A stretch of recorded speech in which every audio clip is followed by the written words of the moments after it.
The first time I saw my brother afraid of his own daughter, we were sitting 10 feet apart in a Pennsylvania courtroom. Craig had spent months insisting Zoe owed him for raising her braces, laptops, school trips, even the years he claimed she had disrupted his life after her mother died. He came to court expecting a check. Instead, the judge was staring at the financial records Craig himself had demanded we produce. His face slowly emptied of color. 5 years earlier, he had locked his 18-year-old daughter out of her own home on graduation day and called it teaching independence. What Craig never imagined was that one day he would ask a court to calculate exactly who owed whom. And once we opened that ledger, we found something he had spent years praying Zoe would never see. But that came later. The story really began on a humid Thursday evening at the end of August, when I walked into Zoe's apartment, carrying 2 paper bags of Thai food and found 30 people drinking supermarket champagne out of plastic cups. Someone had taped a crooked paper banner across the living room wall that read, "We survived due diligence," with the word due underlined 3 times. Laptops were still open on the dining table. Half the people celebrating were wearing company t-shirts. One engineer had apparently come straight from a video call because he still had a headset around his neck. Zoe stood near the kitchen island with a paper cup in one hand and her phone in the other. She was listening to a junior engineer named Marcus, a kid who looked about 24 and had cried hard enough that his eyes were pink. "They're keeping the entire platform team," he told her. "My wife's due in November. I thought I was going to have to start interviewing this weekend." Zoe squeezed his arm. "You're not interviewing this weekend. I already updated my resume. Delete the part where you call yourself a code ninja." He laughed through whatever was left of his tears. "I thought recruiters liked that." "Recruiters tolerate that. Your coworkers have been discussing an intervention." That got a real laugh out of him. Then he hugged her, quick and awkward, and Zoe closed her eyes for half a second. That was what the acquisition meant to her. The headline said $50 million, but that was the transaction value, not a vault of cash with Zoe's name on it. Investors and employees owned pieces. Some of her share would come as stock, some would sit in escrow, and taxes would take their bite. She would still be wealthy. What made her smile was simpler. She had spent 4 years building something with people who trusted her, and most of them would still have jobs Monday morning. I raised one of the takeout bags over my head. "I brought food before your entire workforce developed scurvy." Zoe turned, and her face changed immediately. "Aunt Laura." She crossed the room and hugged me with one arm because someone had thrust a glass of champagne into the other. "You ate today?" I asked. She hesitated. "That depends on how legally we're defining ate." "It does not." "I had almonds." "At what time?" She looked toward the ceiling as if consulting archived records. 11? In the morning? There were a lot of almonds. "You sold a technology company and still eat like a college sophomore during finals." "Co-founded," she corrected automatically. "And technically the transaction—" "Rice, curry, mouth, now." She gave me the same expression she had used at 14 when I told her leggings did not count as winter pants. "Yes, ma'am. I was 50, long divorced, and spent my career managing budgets for a regional healthcare company. Numbers made sense to me because they stayed where you put them. People didn't." Zoe was 23 now, small and sharp-eyed, her dark hair in the same impatient knot she had worn through college. Success had changed her shoes and her address, not the way she made sure everyone else had a plate before serving herself. My phone buzzed before I even reached the couch. "A payment notification. Zoe Mitchell sent you $28.63. I stared across the room at her. She was eating pad CE while listening to one of her developers complain about contract language. I texted her, "You forgot to reimburse me for the napkin." Her phone lit up. She read it. Without changing expression, she typed back, "Was it a premium napkin?" I snorted loudly enough that the woman beside me looked over. Zoe's mouth twitched. It was a stupid little joke, and the whole problem in miniature. Even now, Zoe would not let me buy noodles without closing the account to the penny. We had once sent the same $42 back and forth until my bank flagged us, so I stopped arguing. I also stopped pretending I didn't understand. Near her front door sat the same black emergency backpack that had followed her through dorms and apartments, packed with copies of documents, chargers, cash, medicine, and 2 days of basics. She called it practical. I knew what it meant. Some part of her still believed a door could close without warning. Stop staring at it. I wasn't. You were doing your concerned, Aunt Squint. I don't have a concerned, Aunt Squint. You absolutely do. She bumped her shoulder against mine, and for a few seconds the apartment was ordinary again. Bad champagne, too much food, somebody fighting with the crooked banner. Then Zoe laughed. Really laughed. And the sound still had the power to loosen something in my chest. The following Saturday, Patricia turned Zoe's request for a small family dinner into 13 people, catered trays, flowers, 2 cakes, and enough folding chairs for a municipal hearing. We gathered at the Brick Colonial in Mount Lebanon, where Craig and I had grown up. Mom would turn 75 in October and had been announcing it since June as if preparing the public. Zoe arrived with cannoli because, as she said, Grandma already bought 2 cakes. For the first 40 minutes, things were almost pleasant. Patricia cried when Zoe gave her a framed photo from the acquisition announcement. A cousin asked Zoe whether she could now retire at 23, and Zoe explained patiently that selling part of a company was not the same as winning Powerball. Then Craig walked in. My body knew him before my mind decided what I felt. The muscles between my shoulders tightened. My hands stopped halfway to my water glass. He had Melissa beside him, polished as always, her blonde hair smooth, gold hoops catching the dining room light. Craig looked older than the last time I had seen him at Christmas. Not frail, not defeated, just slightly softened around the jaw, with more gray at his temples. He carried a bottle of wine. He smiled at Zoe as if they had spoken the day before. There she is. Zoe's fingers tightened once around the stem of her glass, then loosened.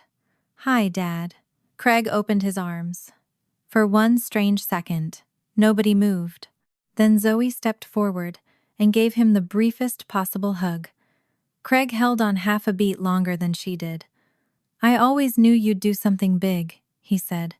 Zoe stepped away. Melissa kissed the air beside Zoe's cheek.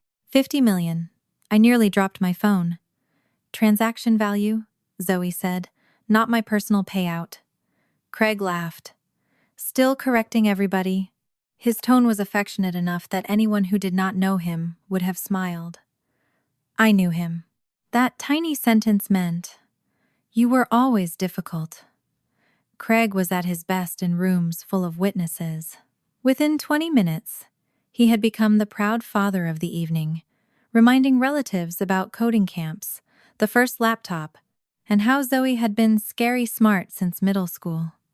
None of it was entirely false. That was his gift. He rarely needed to invent a lie when he could arrange the truth in the order that favored him. Then, while I carried plates toward the kitchen, I heard him tell Dennis, the best thing I ever did was stop cushioning every fall.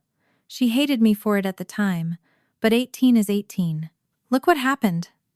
5 years later, she sells a company. Dennis nodded uncertainly. Across the room, Zoe had gone very still, not angry. Still. That was worse. The dining room dissolved around me. I could smell hot asphalt. June 2021. Zoe, in a white dress beneath her blue graduation gown, tassel hanging crooked against her cheek because she had cried so hard in my passenger seat that afternoon. I had pulled up behind her at Craig's house because we were supposed to meet there before dinner. She typed the door code. The keypad flashed red. She typed it again. Red. Once more. Maybe Dad changed it for security. She had said it too quickly. Then we saw the boxes. 6 cardboard boxes lined up beside the garage. Her boxes. Someone had written Zoe across 2 of them in black marker. Her graduation cap was still on her head. She walked toward the garage as if moving underwater.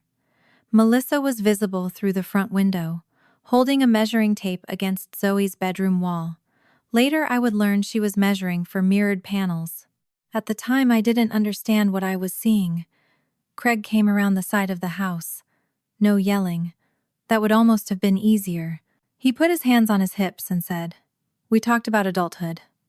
Zoe stared at the boxes. "You changed the lock. You're 18. I graduated 3 hours ago. And now you move forward." She looked toward the window. Melissa lowered the tape measure when she realized we could see her. "What is she doing in my room?" Craig's jaw hardened. "It's not your room anymore. There are sentences that hurt because they are cruel. And then there are sentences that alter the dimensions of the world around you." Zoe took off her graduation cap. She looked down at it, almost confused to find it in her hand. I remember thinking that no child should have to hold proof of one, beginning while somebody else erases the place she thought she could return to. I put her boxes in my car. Craig called it interference. For the next 4 years, I called it tuition gaps, dorm deposits, groceries, rides, a lease guarantee, emergency dental work, and 100 ordinary things people pretend 18-year-olds can conjure through character. Back in Patricia's dining room, Craig was still calling it tough love. I set the plates down harder than I meant to. Zoe caught my eye and gave me a warning. "Not yet." I swallowed what I wanted to say. Protecting her did not mean choosing every battle for her. Craig waited until people began drifting toward the kitchen before he approached her. Melissa followed. I stayed by the counter, close enough to hear but far enough that Zoe could decide whether she wanted me there. Craig nodded toward the back porch. "Can we talk?" Zoe looked at him for several seconds. "Here is fine." His mouth tightened. Melissa glanced at me. "This is really family business." "I am family," I said. Craig exhaled through his nose. "Laura." Zoe touched my wrist. "I'm okay." So I stayed where I was. Craig lowered his voice. "I don't want this turning into another 5-year drama." Zoe gave a short, humorless laugh. "You came to me. I came to congratulate you. You spent dinner telling people throwing me out made me successful." I said, "Making you independent helped you. There's a difference." "To you." My stomach tightened. Craig shifted into the patient tone he used when he wanted the other person to sound unreasonable by comparison. "Zoe, I paid for your first laptop. I paid for coding camp, braces, car insurance, school trips, everything after your mother died. I carried." Zoe's face changed when he mentioned Aaron. Not much. A slight loss of color around the mouth. Craig saw it and kept going. "You had opportunities because I made sure you had them. I was a kid. Yes, my kid, which is why I sacrificed." Melissa folded her arms. "No one is saying you didn't work hard." That sentence usually means somebody is about to explain why my work belongs to them. Craig's eyes sharpened. "No one said it belongs to me." "Then what are we doing?" He looked toward the living room, where relatives were still talking, then back at her. "I'm saying reality doesn't disappear because you're successful now. Families invest in each other." There it was. Invest. The word hung between them. Zoe actually blinked. Invest. Don't turn it into something ugly. You just called raising me an investment. I said families invest. And what exactly is the return? Melissa stepped in. This is what Laura does. She turns every family obligation into some independence manifesto. I looked at her. Excuse me? You left years ago. Craig stayed. When Patricia needed help, he stayed. When things went wrong, he stayed. Then Zoe had one conflict with her father, and you made leaving look heroic. One conflict? Laura, Craig warned. Melissa kept going.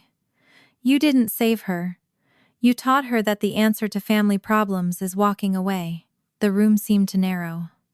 There were a dozen things I wanted to say. That Craig had packed his daughter's belongings before she got home. That Melissa had measured the wall while Zoe was still wearing her graduation gown. That I had not taught Zoe to walk away. I had simply opened a door after her father closed one. But then I saw Zoe move. She crossed to the chair where she had left her handbag, picked it up, then her coat, then the slim laptop case beneath it. 3 items, 1 motion, fast, efficient, ready. My throat closed.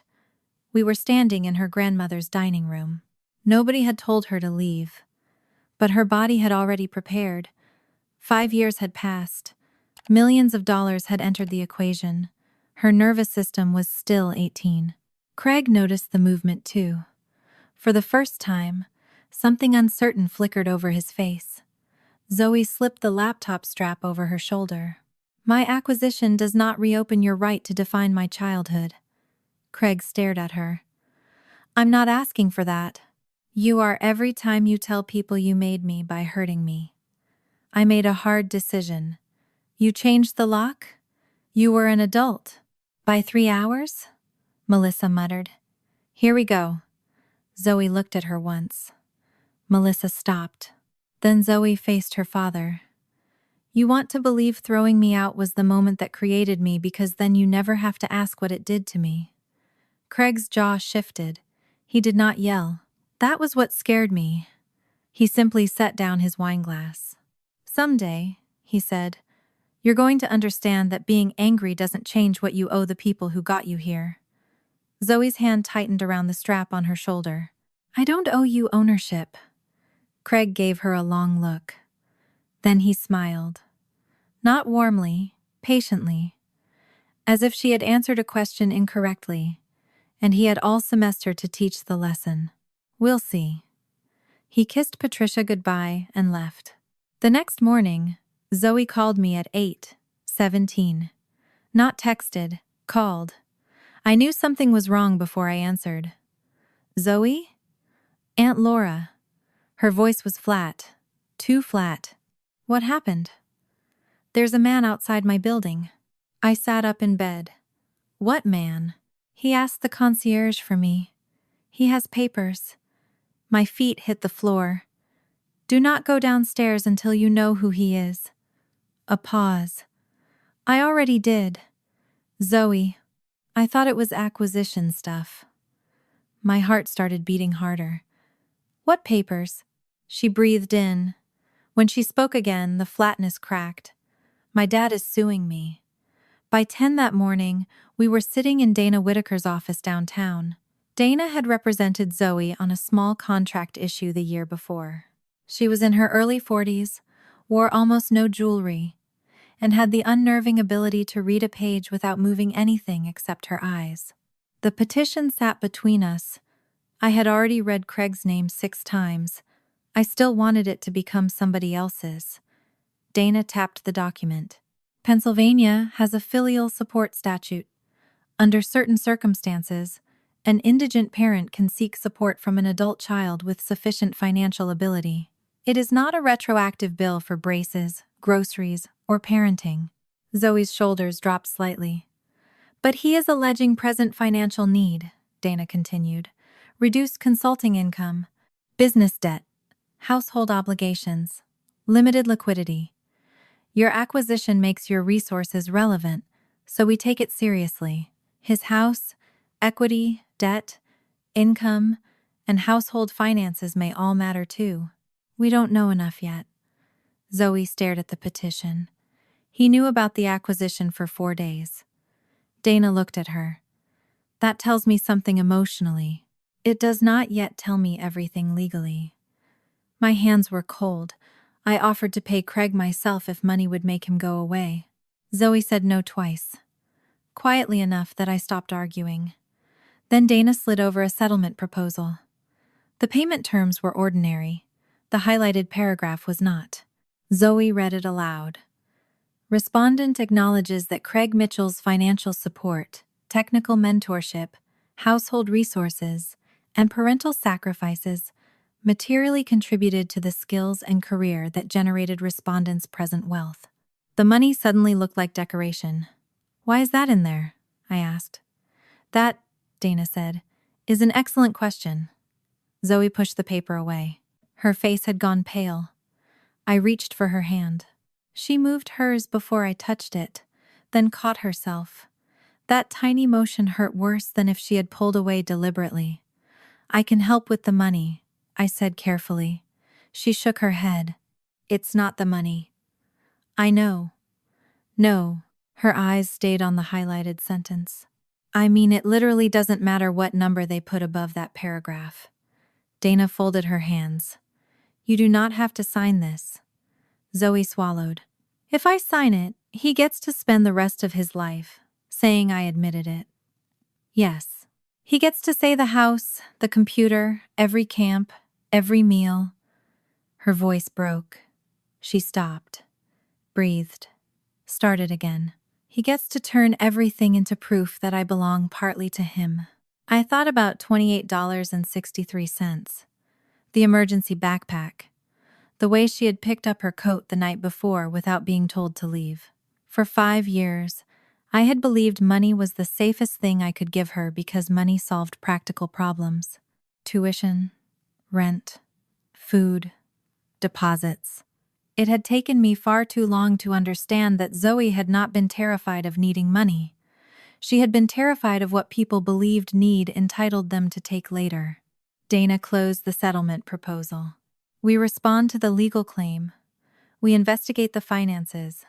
And we do not sign away anybody's history because opposing counsel put it in a paragraph." Zoe nodded. For the first time that morning, some color returned to her face. I looked at the document, then at her. "What do you need me to do?" "Nothing reckless." "That feels targeted." Dana almost smiled. "I've met family members before." Zoe's mouth twitched. It lasted maybe 2 seconds. But I took it. 3 days later, I drove to my mother's house looking for old records. Patricia had kept everything: medical statements, tax folders, insurance papers, receipts from appliances that had been dead longer than some marriages. Dana wanted anything that could help reconstruct Craig's financial history and the caregiving years he kept referring to. Mom was out at a pharmacy appointment when I arrived. She had told me where the filing cabinets were and warned me not to make a mess, which was rich, coming from a woman who still had canceled checks from 1,997 organized by month. I was in the hallway beside the mudroom when the side door opened. Melissa came in carrying 2 cardboard boxes. I stepped back instinctively. Not because I was hiding. Not at first. She had both arms full and didn't see me in the darker hallway. Her phone rang. She shifted one box against her hip, hit the screen, and set the phone on top of the box. Craig's voice came through the speaker. "You there?" "Yeah. Your mother's not home yet." "What did she say?" "That she wants blue flowers for October." Then she sent me 6 pictures of purple flowers and called all of them blue. Despite myself, I almost laughed. That was absolutely Patricia. Melissa kicked the door shut with her heel. Then her voice changed. "Did your lawyer send that language?" A pause. "What language?"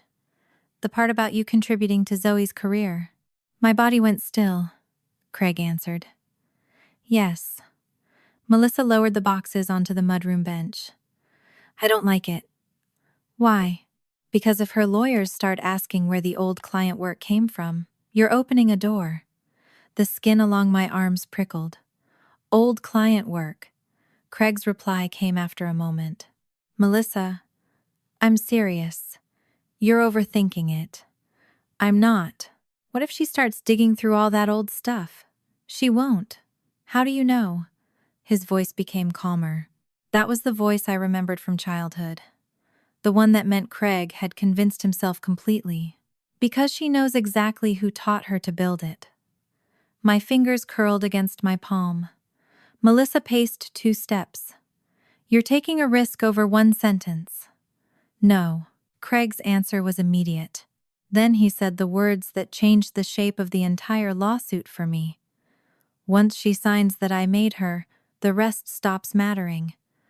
I forgot to breathe. Until that second, I had believed I understood my brother. I thought he had seen a $50 million headline and decided his daughter suddenly owed him a better retirement. Ugly, predictable, almost simple. But standing in my mother's dark hallway, listening to Craig speak through Melissa's phone, I felt something colder settle under my ribs. The money wasn't the point. The money was leverage. Craig wanted Zoe's signature on a version of her own life. And whatever old client work Melissa was afraid we might find, my brother believed one sentence could bury it. I looked toward the filing cabinets at the end of the hall. For the first time, I stopped wondering how much Craig wanted from Zoe. I started wondering what he needed her to admit. I waited until Melissa carried the boxes downstairs, slipped out before she saw me, and sat in my car with Craig's sentence repeating in my head. Once she signs that I made her, the rest stops mattering. For 5 years I had called him predictable, proud, controlling, skilled at dressing selfishness in principle. Predictable should have felt safer. It didn't. I called him. He answered on the 4th ring. Laura, I need to see you. A pause. About what? Zoe. That narrows it down. Today.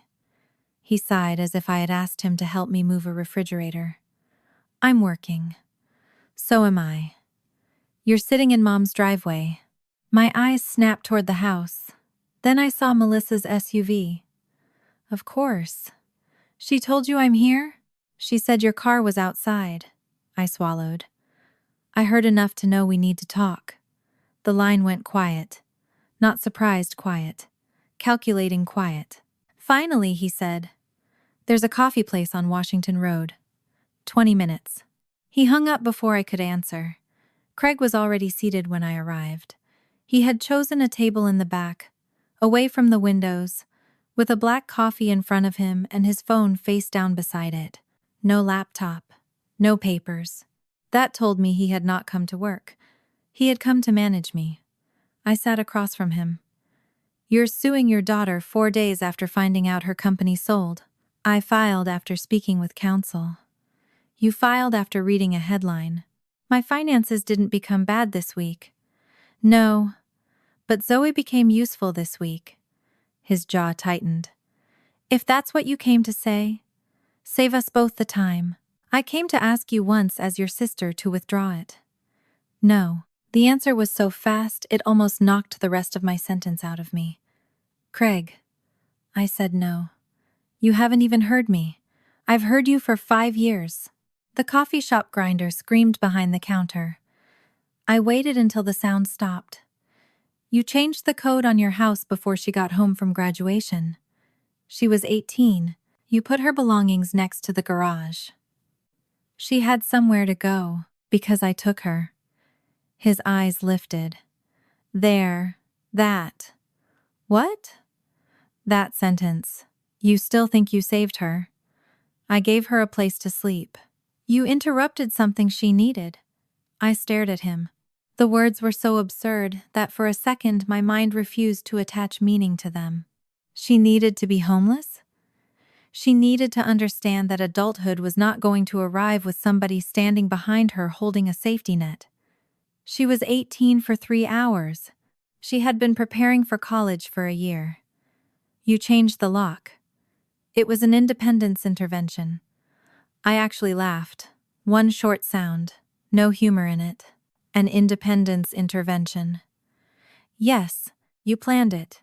I made a parenting decision. You packed her boxes before the ceremony. I knew what needed to happen. The skin at the back of my neck went hot. For years I had pictured that afternoon as Craig giving in to Melissa. I had despised him for it, but some part of me had still treated it like cowardice. A weak man choosing a new wife's comfort over his daughter. This was different. Cowardice could be impulsive. This had been organized. I leaned forward. Why does a support settlement need Zoe to sign a statement saying you materially contributed to her technical career? Craig did not blink. Because it's true. That's not an answer. It's exactly the answer. The case is supposedly about your present financial need. And the settlement reflects the full relationship. No, the settlement asks her to admit you made her. His mouth flattened. I paid for the roof over her head. I paid for the computer she learned on. Coding camps. Internet. Gas. Insurance. Do you know what those things cost? She was your child. That doesn't make the cost imaginary. No, it makes the obligation yours. A pulse moved in his temple. You've spent 5 years letting her tell herself she came out of nowhere. She has never said that. She acts like it. How? She talks about building her career as if no one gave her the foundation. I felt my fingernails press into my palm. Did you hear yourself just now? He leaned back. You want this to be greed because greed would make it simple. You can hate greed. You can write a check and feel morally superior. That isn't what this is. Then tell me what it is. For the first time, something almost honest moved across his face. You left. That landed softer than everything else. Craig reminded me of Dad's heart attack, Mom's surgery, the roof leak, the late-night calls, the work he missed while I built a life 200 miles away. There was truth in it, and that was the worst part. I had moved because I wanted distance from our parents' constant emergencies.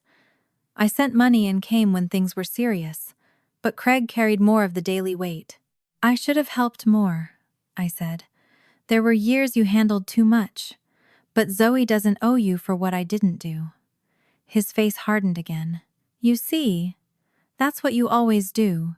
You cut the chain wherever it becomes inconvenient. What chain? Family obligation. Family obligation doesn't mean you pass resentment down like a mortgage. You call it resentment because you've never understood sacrifice. I understand sacrifice. I just don't think sacrifice buys a person. His chair shifted an inch against the floor. No one is buying anyone. Then take the sentence out. What? The acknowledgement. Take it out of the settlement. He stared at me. If this is really about support, take out the part where Zoe has to say you created her success. That statement is accurate. Then this isn't just about support. He reached for his coffee, realized it was empty, and set the cup back down. You've let her rewrite the last 5 years because it made you feel heroic. I watched her sleep on my couch with her graduation gown still in my car. And look where she is now. My stomach turned. You still think what you did worked. I know it did. No, Craig. You need it to have worked. That landed. His eyes went flat. I knew immediately I had reached something he did not want touched. He stood. Withdraw the case, I said. No. At least leave her work out of it. No. Why? He picked up his phone. Because she does not get to use everything I gave her, and then pretend she built herself from nothing. She never said she did. You don't have to say something out loud to live like it's true. He slid the chair back under the table with careful precision. Then he looked down at me. You left this family once. Then you taught my daughter to do it. I'm not going to apologize because the two of you decided escape is a virtue. He walked away before I could answer. I sat there until a barista came over and asked if I needed anything. I almost said a new brother. Instead, I asked for water. That evening, Zoe came to my townhouse with Dana and 2 laptop bags. I had called them from the parking lot after meeting Craig. I did not repeat every word. Not yet. But I told Dana the part that mattered. Craig was tying the support claim to authorship on purpose. Dana listened without interrupting. Then she said, "We stop guessing and build a chronology." So we went backward. I had kept most of Zoe's boxes from graduation in the finished half of my basement because she moved into a dorm with room for approximately 3 shirts and a toothbrush. Over the years, she had taken what she needed and occasionally dumped old college things back at my place between moves. So the stack had become a strange, layered archive of two different lives, the girl Craig pushed out, and the young woman who kept trying to travel light. When I pulled the first box from the shelf, dust streaked my forearms. Zoe stood behind me with her arms folded. "I hate this box. You don't know what's in it." I recognize my handwriting. "That bad?" I dotted an I with a heart. I looked at the label. She had evidence of youth. Destroy it. Dana, sitting at the folding table with her laptop, said, "Not while I'm present." The second box held notebooks, old charger cords, a cracked desk lamp, 3 paperback novels, and a sweatshirt the size of a camping tent. I pulled it out. Zoe stared. "No." I held it up. Gray. College logo across the chest. Extra, extra large. You loved this. I was 5'4". It was practical. It could house a family of 4. It was on sale. That is not a defense. Dana looked over the top of her laptop. I'm staying neutral, but the garment appears capable of obtaining its own mortgage. Zoe laughed. A real laugh, sudden enough that she bent at the waist. For a few seconds, I laughed too. The basement softened. The boxes became boxes again, instead of the remains of a day I still hated remembering. Then Zoe reached into the bottom of the third one and stopped. Her laughter disappeared. She pulled out a blue school folder. On the tab, in black marker, was written, "Bridge Map, Final." I saw the change in her before I understood it. Her shoulders rose slightly. Her thumb rubbed once over the folder edge. Dana noticed too. "What is that?" "School project." "What kind?" Zoe did not answer immediately. She sat down. "It was a utility I built junior year. Data cleanup. Mapping fields between ugly exports. Nothing special." "You named it," I said. "I named everything then." Dana closed the document she had been reading. "Why does it matter?" Zoe looked at the folder. "My dad used it." The basement seemed to get quieter. "What do you mean, used it?" "He asked me to show him how it worked. He had a consulting client with messy migration data. I thought he was interested in what I was building." Her mouth moved like she wanted to laugh at herself, but couldn't. "He said it was clever." "When was this?" Dana asked. "Late 2019, maybe early 2020. I was 16. "And then?" "He asked if he could test it on a sanitized dataset." I said yes. Dana's tone remained level. "Did you send him code?" "A copy. An early version." "Email?" "I think so." "Repository?" "School Git account first. Later I mirrored it privately." "Good. Don't log in and change anything." Zoe nodded. I sat on the edge of a storage bin. "Why didn't you ever tell me?" She looked at me. "Because by the time I knew it mattered, I was living on your couch." "That doesn't answer me." "Yes, it does." The words were not sharp, just tired. Being mad that Dad used my code sounded stupid next to being kicked out. My throat tightened. It wasn't stupid. I know that now. Dana examined the folder carefully. Dates, school evaluation, screenshots, handwritten notes, then photographed it in place. She warned us not to turn Bridge Map into a fantasy where Craig had secretly built the startup Zoe later sold. This was an earlier project with its own history. What mattered was who created it, how Craig used it, and why he now wanted technical credit. Zoe found an old external drive backup and made working copies, while Dana recorded where every original lived. I supplied coffee and tried not to hover. At 9:43, Zoe stopped moving. "Found it." Dana rolled her chair closer. The email was dated February 2020. From Zoe to Craig. Subject: Bridge Map Test Files. Below it was a short message from 17-year-old Zoe, explaining how to run the utility and asking him not to share it because she still planned to submit an improved version for a competition. Craig had replied, "Proud of you. This is the kind of thinking clients pay for. I hated how ordinary the sentence looked. Dana asked, "Keep going." There were more. A month later, Craig forwarded screenshots to a colleague. His message read, "I've been building a cleaner workflow for these migrations. Early, but promising." Zoe's face went white. "I never saw that." Another attachment, a client deck. One slide displayed a workflow that matched the diagrams in the school folder almost line for line.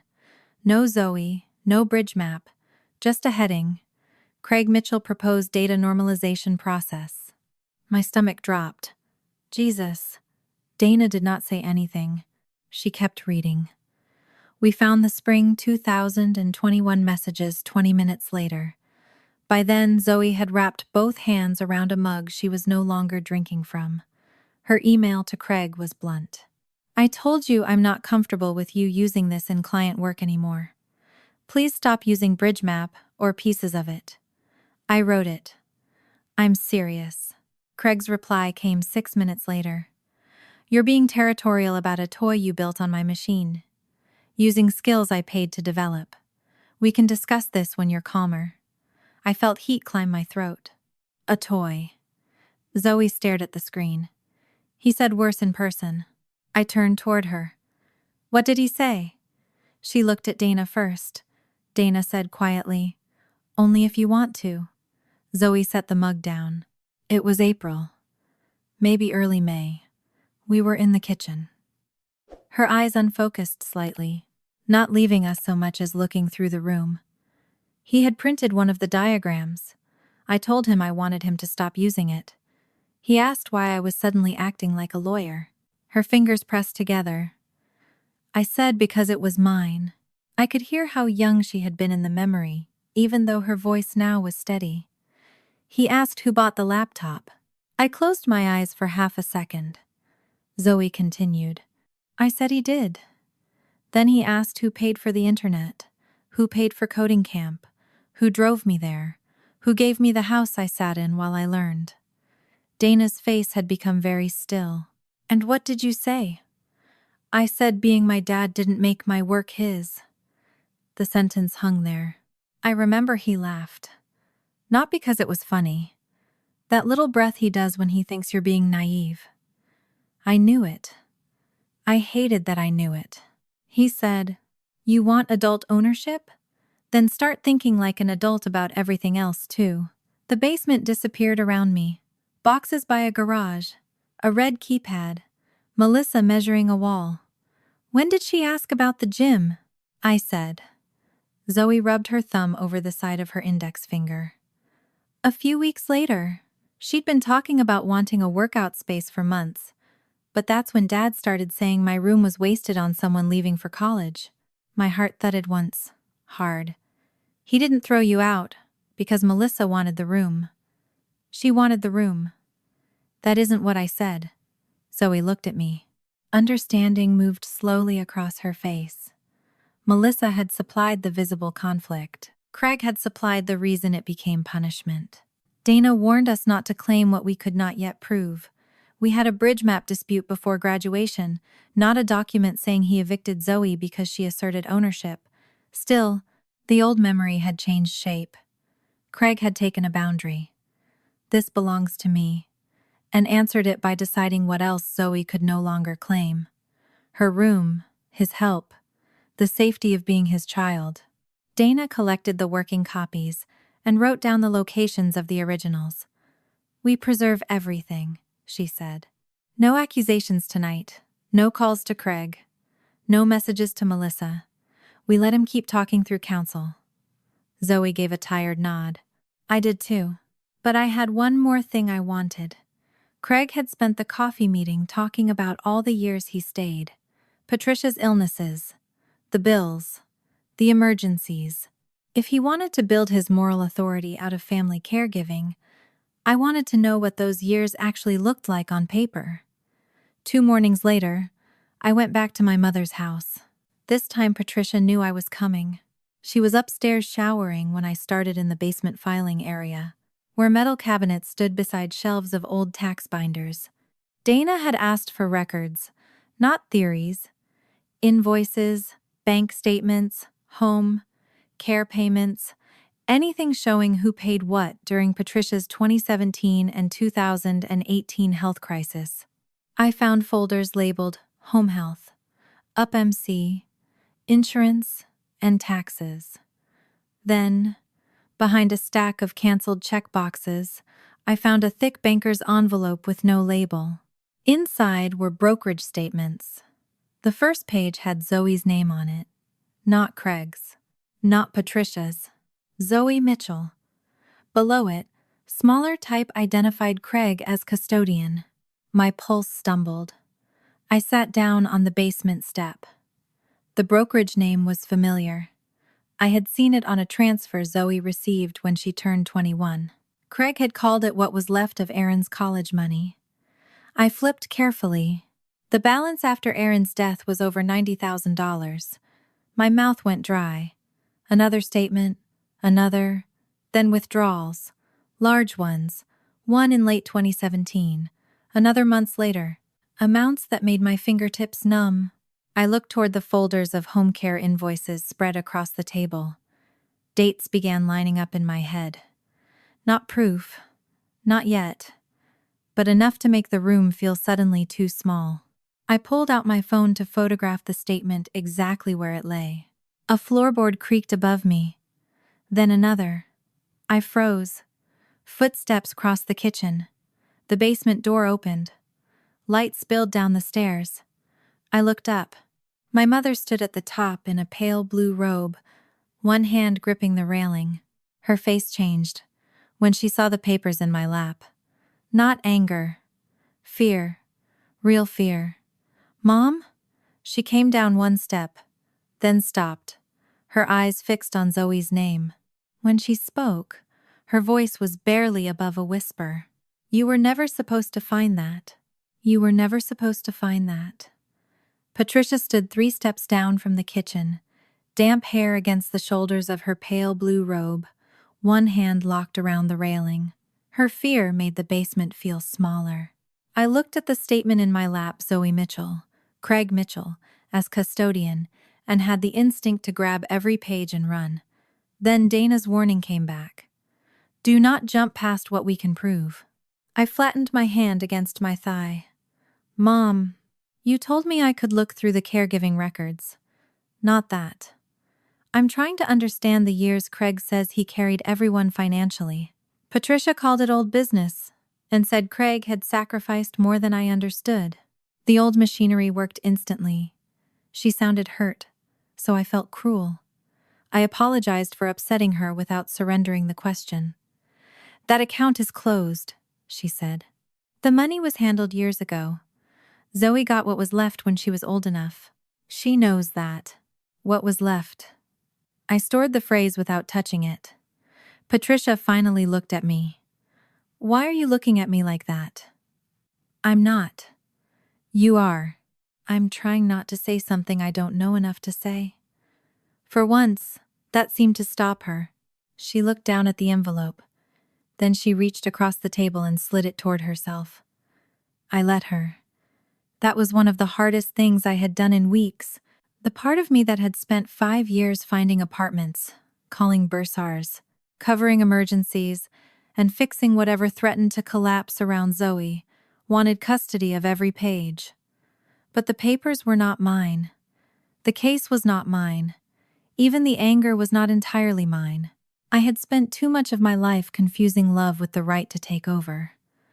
"I already took 2 photographs before you came down," I said. Patricia's head snapped up. "I'm telling you because I'm not going to hide that from you. Delete them." "I can't promise that." "Laura, I won't post them. I won't send them to relatives. I won't confront Craig with them. But I found them while looking through records you gave me permission to examine, and I need to tell Zoe's attorney what I saw." Her face closed. "You are tearing this family apart." The words entered my chest with surgical precision. They were old words, too. Not always in that exact order, but close enough. "Why are you making this harder? Why can't you let things go? Your brother is the one who stayed. Somebody has to think about the family." I picked up my purse. No, Mom. She stared at me. Craig filed a lawsuit against his daughter. Whatever this is, I didn't start it. That doesn't mean you have to make it worse. I looked once at the envelope beneath her hand. I'm starting to think worse is what this family calls anything that gets looked at closely. Her lips parted. I regretted the sentence as soon as it was out, not because it was false, because it was sharper than I needed it to be. I softened my voice. I'm leaving now. She turned her face away. I left with my palms damp and called Dana from the car. I gave her facts, not theories, permission to review records, the account title, balance, withdrawals, Patricia's reaction, 2 photographs, and where the originals remained. Dana checked how I had handled the papers and made the rule explicit: provenance first, meaning second. A document had to be traceable, authentic, complete enough to understand, and lawfully obtained before it became useful. I was not to confront Craig or push Patricia again without a plan. I could tell Zoe what I knew, not what I feared. That distinction mattered. I drove home with the photograph still on my phone, and my mother's sentence still lodged behind my ribs. You were never supposed to find that. By Monday morning, the support case had started behaving like machinery. Craig's discovery requests reached Zoe's tax returns, acquisition proceeds, investments, and other resources. Dana explained that her current finances were relevant to ability to support, but BridgeMap was not automatically fair game just because Craig wanted credit for it. If he wanted a separate ownership claim, he would have to make one. The settlement language was voluntary, and the fact that he kept insisting on it mattered. He's still doing it, Zoe said, looking at the technical mentorship clause. Yes, Dana said. He always explains himself until the explanation becomes a confession nobody asked for. Then do not interrupt him. The old emails gave us one useful outside name: Evan Rourke, Craig's former implementation consultant. I found him through a professional directory, and, after Dana approved my wording, asked to meet about a dated 2020 workflow. His first reply was, I don't get involved in Mitchell family matters. I promised 20 minutes in a public place and no family ambush. At a diner near Robinson Township, Evan looked older and more tired than his profile photo. I showed him one dated screenshot from Zoe's school folder. This was hers? He asked. Yes. He leaned back. I've seen something very close. With Craig? Yeah, very much. When? 2020. Maybe early 2021. Data migration project. Did he say where it came from? Evan laughed once. There was no warmth in it. He said a lot of things. Anything you remember? He stared at the coffee for a moment. Then his mouth pulled sideways. He joked that having a teenager was cheaper than hiring a developer. My fingers went cold around my cup. You're sure? I remember because I told him not to say that in front of the client. Why? Because it sounded exactly as bad as it sounds now. I let out the breath I had been holding. Did you see Zoe's name on anything? No. That mattered too. I made myself accept it without pushing. What did Craig call the workflow? Mostly his system. Sometimes normalization tooling. Sometimes it was just buried inside the project. Did you work on it? Around it, not the original core. Do you have anything from then? His eyes lifted sharply. That was the wrong question too early. I felt it. Evan leaned away. This is why I didn't want to meet. I'm not asking you to hand me confidential client files. That's exactly where this goes. Then tell me what you can safely tell me. He studied my face. The waitress came by with a coffee pot. Neither of us wanted more. She left. Finally, he said, Craig blamed me for a failed implementation in 2022. That sounds like Craig. You say that now? I said it then too. Another faint smile. After that, I started keeping my own project backups. Not because I wanted leverage, Because I got tired of being told what happened after it happened. That sentence struck closer to home than he knew. What kind of backups? Email headers, demo files, exported project folders, some storage snapshots. Would dates still be intact? If the vendor retained them, yes. My heartbeat moved into my throat. Could they be independently authenticated? Possibly. He raised a hand before I could respond. Possibly. Not Laura gets a hard drive and wins court.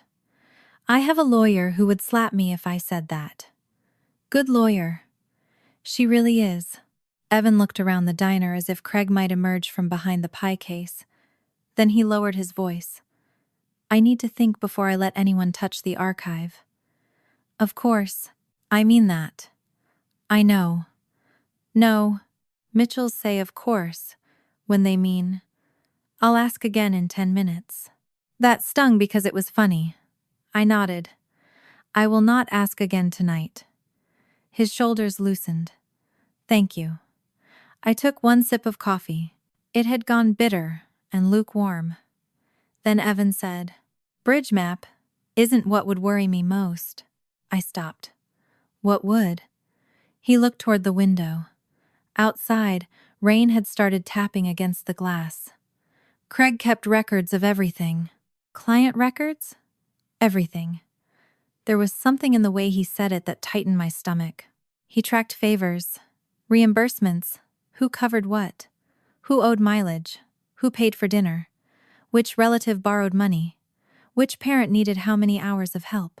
I thought of the settlement acknowledgement, braces, laptop, camp, sacrifice.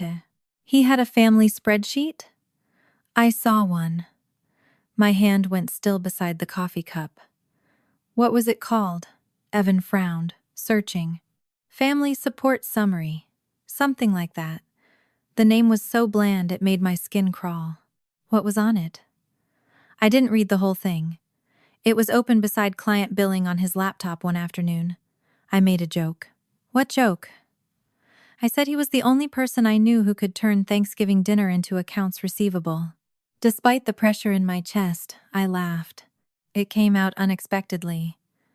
Don't give him ideas. He probably still has the turkey receipt. Evan's laugh was short but real. For a few seconds, we were just two middle-aged people sitting in a diner making fun of a man who could apparently put emotional debt into spreadsheet columns. Then Evan stopped smiling. I remember your name. The back of my neck prickled. Mine? Yeah. Why? Because there was a note next to it. What did it say? I don't remember exactly. Try. He rubbed his forehead. Something about caregiving. Years. Maybe who stayed and who didn't. Craig's voice came back from the coffee shop. Dad's heart attack? I stayed. Mom's surgery? I stayed. You gotta build a life 200 miles away. The guilt I had felt then returned, but different now. Not as an emotion. As a line item. You think he kept track of me leaving? I think Craig kept track of anything he could later use to explain why somebody owed him. The rain thickened against the window. I could hear every drop. Evan reached into his wallet, pulled out a business card, and wrote an email address on the back. This is not permission to download anything. I understand. If your lawyer wants to discuss preservation with me, she can email that address. I took the card. Thank you.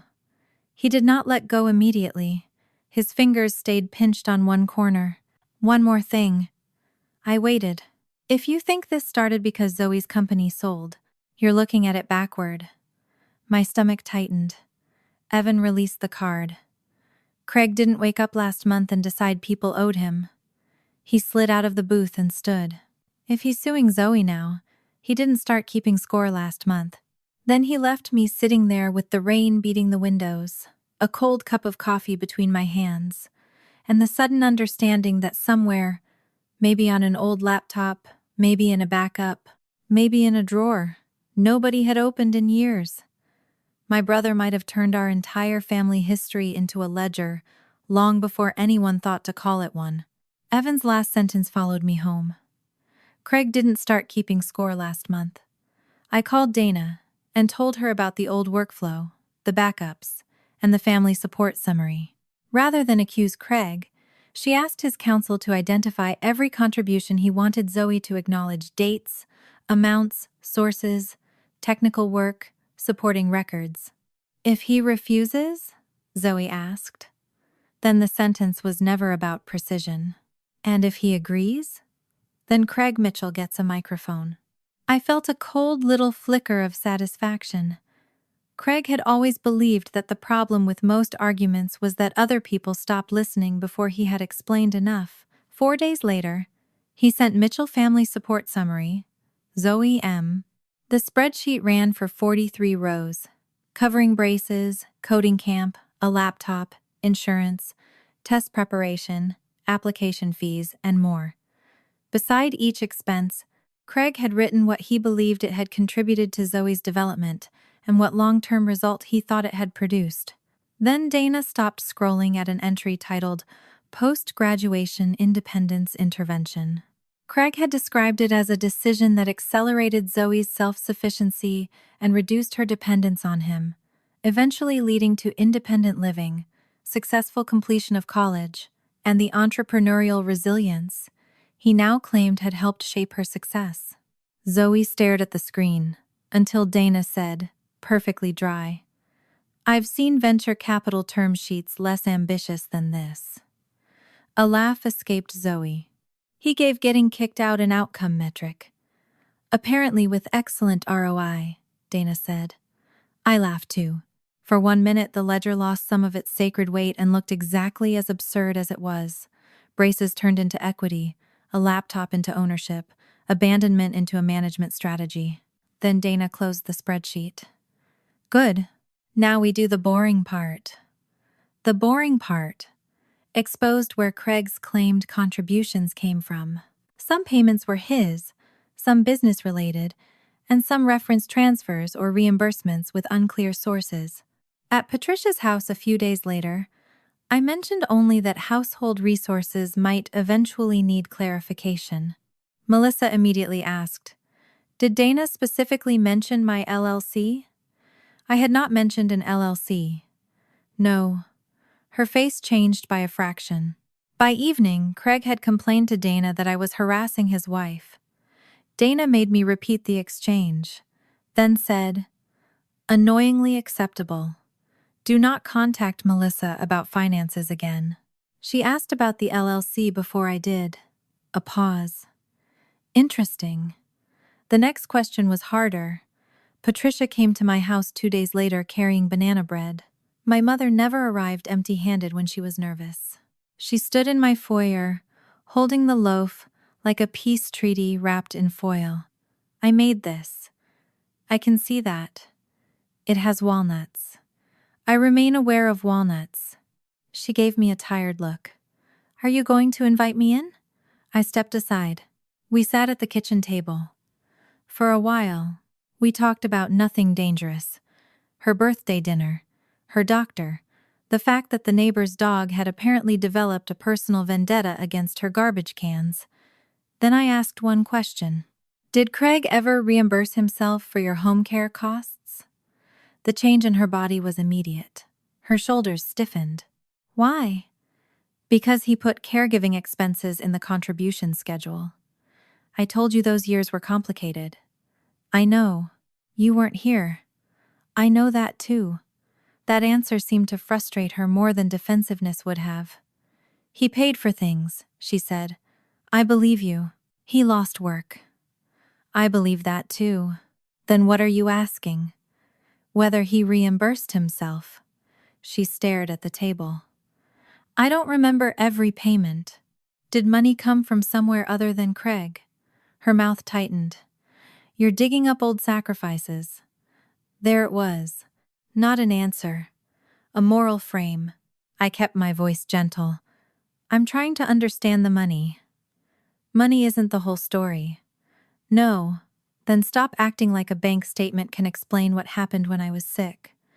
It can explain where a payment came from." She stood. The chair legs scraped against the floor. "I knew this is what you'd do." "What?" You'd turn everything he did into something suspicious. Mom, Craig is the one who made a spreadsheet. Her face flushed. He is trying to protect himself because none of you ever give him credit. I felt my pulse in my fingertips. I'm not asking who deserves credit. That's exactly what you're asking.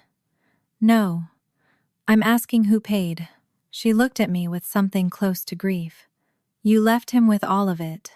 The sentence cut because it was not entirely false. I swallowed. Yes. She blinked. I forced myself to continue. I left. He carried more than I did. I have said that to him. I'm saying it to you. But if he got reimbursed for some of those costs, then his court filings need to reflect that. Her face closed. You sound like your lawyer. Thank you. It wasn't a compliment. I'm taking what I can get. For one breath, I thought she might smile. She almost did. Then the fear returned. She picked up her purse. Craig says you're trying to turn everyone against him. I'm not. He says Melissa is panicking because you're making routine transfers sound dirty. I stored that. He says you've convinced Zoe she was robbed of her childhood. I never used that word. You don't have to. The damage is the same. She walked toward the door. Mom. She stopped. Did Craig reimburse himself? Her hand tightened around her purse strap. I don't remember. Then she left. An hour later, Craig texted me for the first time since the coffee shop. Stop interrogating, Mom. I looked at the message for a long time. Then another appeared. You're creating suspicion where there was none. That one almost made me laugh. There had been suspicion. I simply had not known whose. By late September, Craig pushed for quick interim relief before the financial record was complete. His story was clean. Consulting income down, business debt up, household obligations pressing, Zoe newly wealthy. Dana answered with current records showing house equity, uneven consulting income, and transfers involving Melissa-linked accounts that did not fit a simple, I'm out of money narrative. She did not claim Craig was secretly rich. She argued that the picture was incomplete. The judge agreed.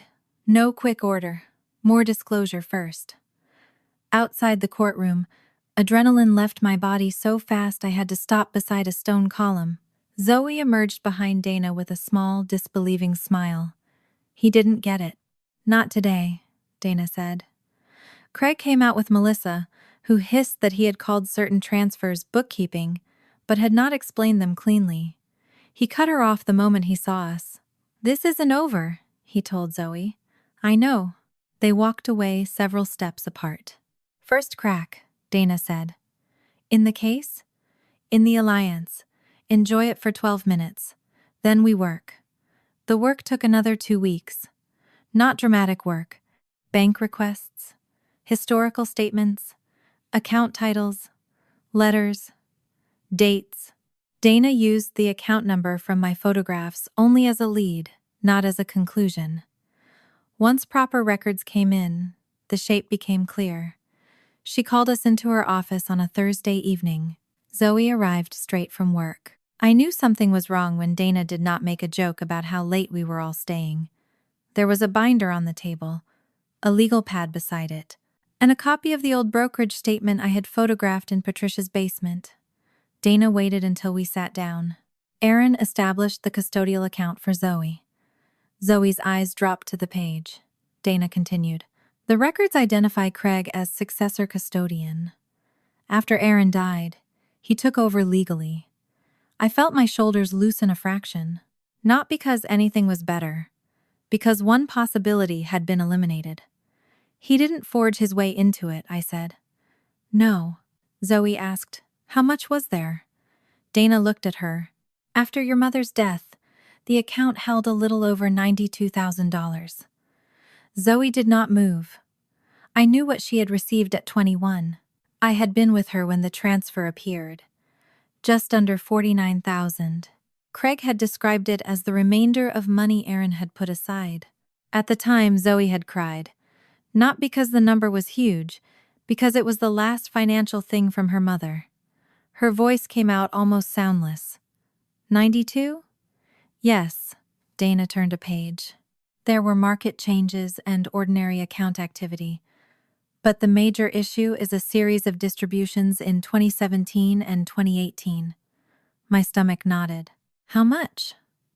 Roughly $43,000 can be traced to home, care providers, medical support costs, and household expenses associated with Patricia's health crisis. Zoe stared at her. For several seconds, her face held no expression at all. Then she looked at me. Grandma? I hated that one word. Not because it accused me, because it still contained love. Dana spoke carefully. The records indicate the money benefited Patricia's care and related household needs. We are still evaluating the legal accounting and any available remedies. I do not want either of you jumping ahead of that. Zoe stood. Too fast. The chair rolled backward and struck the wall. She pressed one hand against her stomach. I need a minute. I started to rise. She lifted her palm. Please. So I stayed seated. Every protective instinct in me screamed. I stayed seated. Zoe walked to the window. The Pittsburgh skyline outside had gone blue-gray in the evening light. Her shoulders moved once with a breath.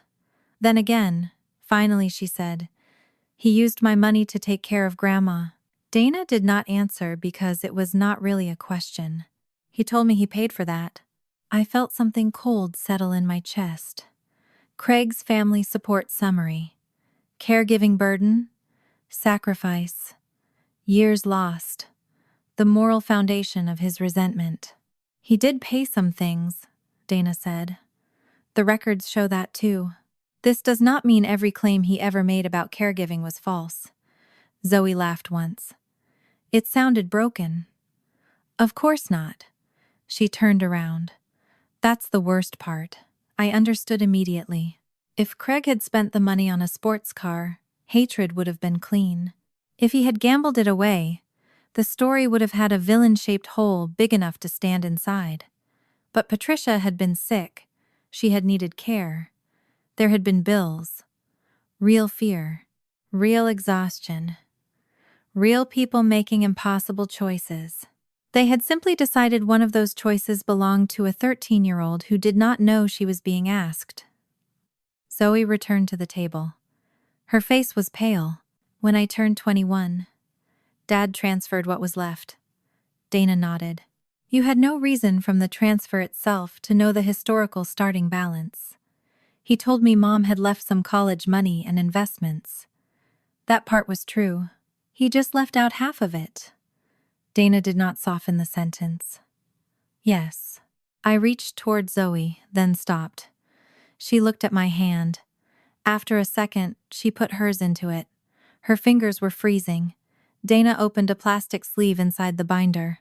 There's something else. My pulse picked up. From where? Patricia's old records. Your photograph showed enough context for us to request corroborating material through the proper channels. This note was kept with a set of household care statements. She slid a photocopy across the table. The handwriting was Patricia's. I knew it instantly. Rounded letters, heavy pressure, the kind of cursive schools no longer taught. There were 3 short lines. The first listed a home care amount. The second referenced moving money. Temporarily. The third said, "She'll understand when she has a family of her own." Zoe read it once, then again. Her hand slipped out of mine. Not violently. Just because her fingers had gone limp, I heard my own heartbeat in my ears. The room felt suddenly overwarm. My mother had known. Maybe not every legal consequence, maybe not every number. But she had known whose future they were spending, and she had already built the excuse. Someday, Zoe would understand. Someday, adulthood would convert theft into wisdom. Someday, having a family would teach her that children were reservoirs adults, could tap when need became sacred enough. Zoe pushed the paper away. I was 13. Her voice cracked on the last word. No one answered. She looked at me. I would have said yes. That sentence broke something inside me. What? If Grandma was sick and somebody had asked me, really asked me, I probably would have said yes. Her eyes filled. That's what I can't stand. I squeezed my knees beneath the table because my legs had started trembling. They didn't even give me the chance to be generous. The room went silent. And there it was. The deepest cruelty in the entire transaction. Not the money, not even the secrecy. They had taken Zoe's ability to choose what kind of person she wanted to be, and later called the taking proof of family love. She covered her mouth with one hand. Dana lowered her eyes, giving her privacy without leaving. I sat there feeling rage move through my body in waves so strong my fingertips tingled. Craig had spent years claiming children owed gratitude for sacrifices made without their consent. Now I understood the older rule beneath it. In our family, consent was treated as a luxury people lower in the hierarchy did not need. Patricia had needed care. Craig had needed relief. The family had needed money. So Zoe's future had become available. And because the purpose was noble, nobody had bothered to ask whether the method was. Zoe looked once more at her grandmother's handwriting. Then she whispered, "He didn't just keep score." Her eyes met mine. He decided whose money counted as family money. I had no answer, because she was right. And suddenly, Craig's ledger did not look like a record of sacrifice anymore. It looked like a map of power. By October, silence had become another family habit. Craig still spoke about the support case as present hardship. Patricia avoided the custodial account. Group texts discussed rides, leaves, and birthday plans as if nobody were suing anybody. Mom still wanted her 75th birthday dinner. 75 only happens once, she told me. So does 74. Laura. Beneath the irritation was something fragile. She wanted one evening that looked like family. I warned her that she could not promise Craig or Melissa would behave, but she only said, "I can ask all of you to." "I'll ask Zoe," I said. Zoe's answer surprised me. "I'll go." We were sitting in her apartment when I asked. She had one sock on and one bare foot because she had been trying to answer work emails while finding shoes. The acquiring company's integration process had swallowed most of her October. Her calendar looked like a threat. "You don't have to." "I know. Grandma is going to act like the account never happened." "I know. Your dad will be there." "I'm familiar with the guest list, Aunt Laura." I watched her pull on the second sock. "Why are you going?" She sat back against the couch. "Because I love Grandma." The answer was simple enough to hurt. She looked down at her hands. "And because I'm tired of every room belonging to him, just because he's willing to make it uncomfortable." That was different. 5 years earlier, Craig had taught her that if he made a space unsafe enough, she would have to leave it. Now she was choosing to stay. Patricia's birthday dinner was held on the second Saturday in October. The air had finally turned cool enough for jackets, and the front porch smelled faintly of wet leaves when Zoe and I arrived carrying flowers and the lemon cake Patricia had requested after spending 2 months insisting she wanted chocolate. The house was already loud. Dennis was arguing with a cousin about where he had parked. 2 women from Patricia's church were standing in the living room discussing cataract surgery with enough enthusiasm to make it sound competitive. Someone had put old family photos along the mantel, including one of Craig and me as children in matching striped shirts that should have been considered evidence of parental cruelty. For the first 40 minutes, the evening was almost painfully normal. That was what made it dangerous. Normal made you lower your shoulders. Normal made you forget that every person at the table was carrying a different version of the same history. Zoe stood beside the mantel, looking through the old pictures with me. She picked one up. "Oh my God." I leaned closer. She was 6 in the photo, wearing denim overalls and holding a plastic dinosaur. Her hair had been cut into a bowl-shaped disaster, that sat around her face like collapsed upholstery. I forgot about that. I didn't, she said. Trauma preserves detail. Your father said he could trim bangs. He gave me the head of an exhausted mushroom. I laughed so hard I had to put down my drink. Zoe was laughing too when Craig walked into the room. His eyes moved first to her face, then to the photograph in her hand. What? He asked. Zoe held it up. You committed a felony with kitchen scissors. For 1 second, Craig smiled. A real smile. I saved $40 and destroyed a first-grade school picture. You survived. The smile stayed on his face a fraction too long. That phrase again. You survived. As if survival retroactively improved the thing survived. I felt the laughter drain out of me. Zoe only set the photograph back on the mantel. Dinner was crowded enough that elbows touched. Patricia had insisted on using the good china, even though half the family was afraid to breathe near it. There was roast chicken, potatoes, green beans, salad, and enough bread to supply a small emergency shelter. For a while, we talked about harmless things. A cousin's new job, the Steelers, a neighbor whose maple tree had dropped a branch onto Patricia's fence. Zoe described, carefully and without numbers, how the acquisition integration was going. Patricia asked whether the new company had made her a vice president, because in my mother's mind, every successful office worker eventually became a vice president of something. Then Craig began telling Dennis about the case. Not directly. Craig rarely walked through the front door when a window was available. I offered her a private resolution, he said while cutting chicken. Very reasonable. Limited duration. No one has to fight. The table changed. Not visibly at first. Forks kept moving. Someone reached for salt. But conversation stopped at the edges. Zoe's hand froze near her water glass. Patricia said, Craig, not tonight. I'm not starting anything. You are discussing it. Dennis asked how things were. Dennis looked alarmed. I asked how work was. Craig ignored him. I'm simply saying this could have been resolved weeks ago if pride weren't involved. A pulse started behind my left eye. I put down my fork. Zoe did not look at Craig. She took a sip of water. Melissa sat beside him, shoulders already tight. Patricia's mouth formed the thin line she used when she wanted the universe to cooperate. Can we please eat dinner? Craig spread one hand. That's what I'm doing. No, I said. The word left me before I had fully decided to speak. Craig looked across the table. Know what? I could feel my heartbeat in my fingertips. Every instinct from childhood told me to soften the next sentence. Make a joke. Change the subject. Protect Mom's birthday.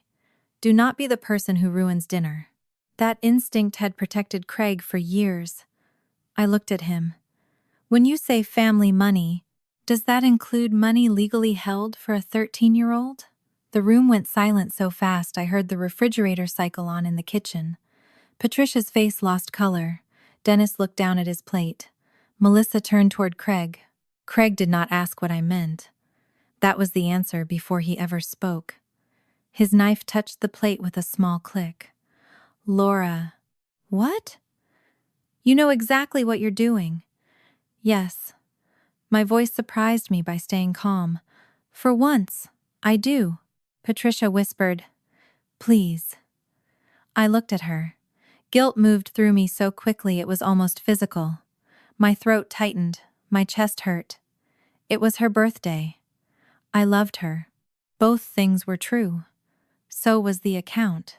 I'm not going to show documents, I said. I'm not going to discuss amounts. But Craig doesn't get to sit at this table and say Zoe is refusing a reasonable family obligation while pretending the word family has always meant the same thing for everyone. Craig's face had gone very still. Zoe set down her glass. I'm also not signing the acknowledgement. He looked at her. This is not the place. You made it the place. I said I offered you a settlement. You said pride is why I won't take it. Isn't it? No. Her voice was quiet. I won't sign anything saying you materially created my career.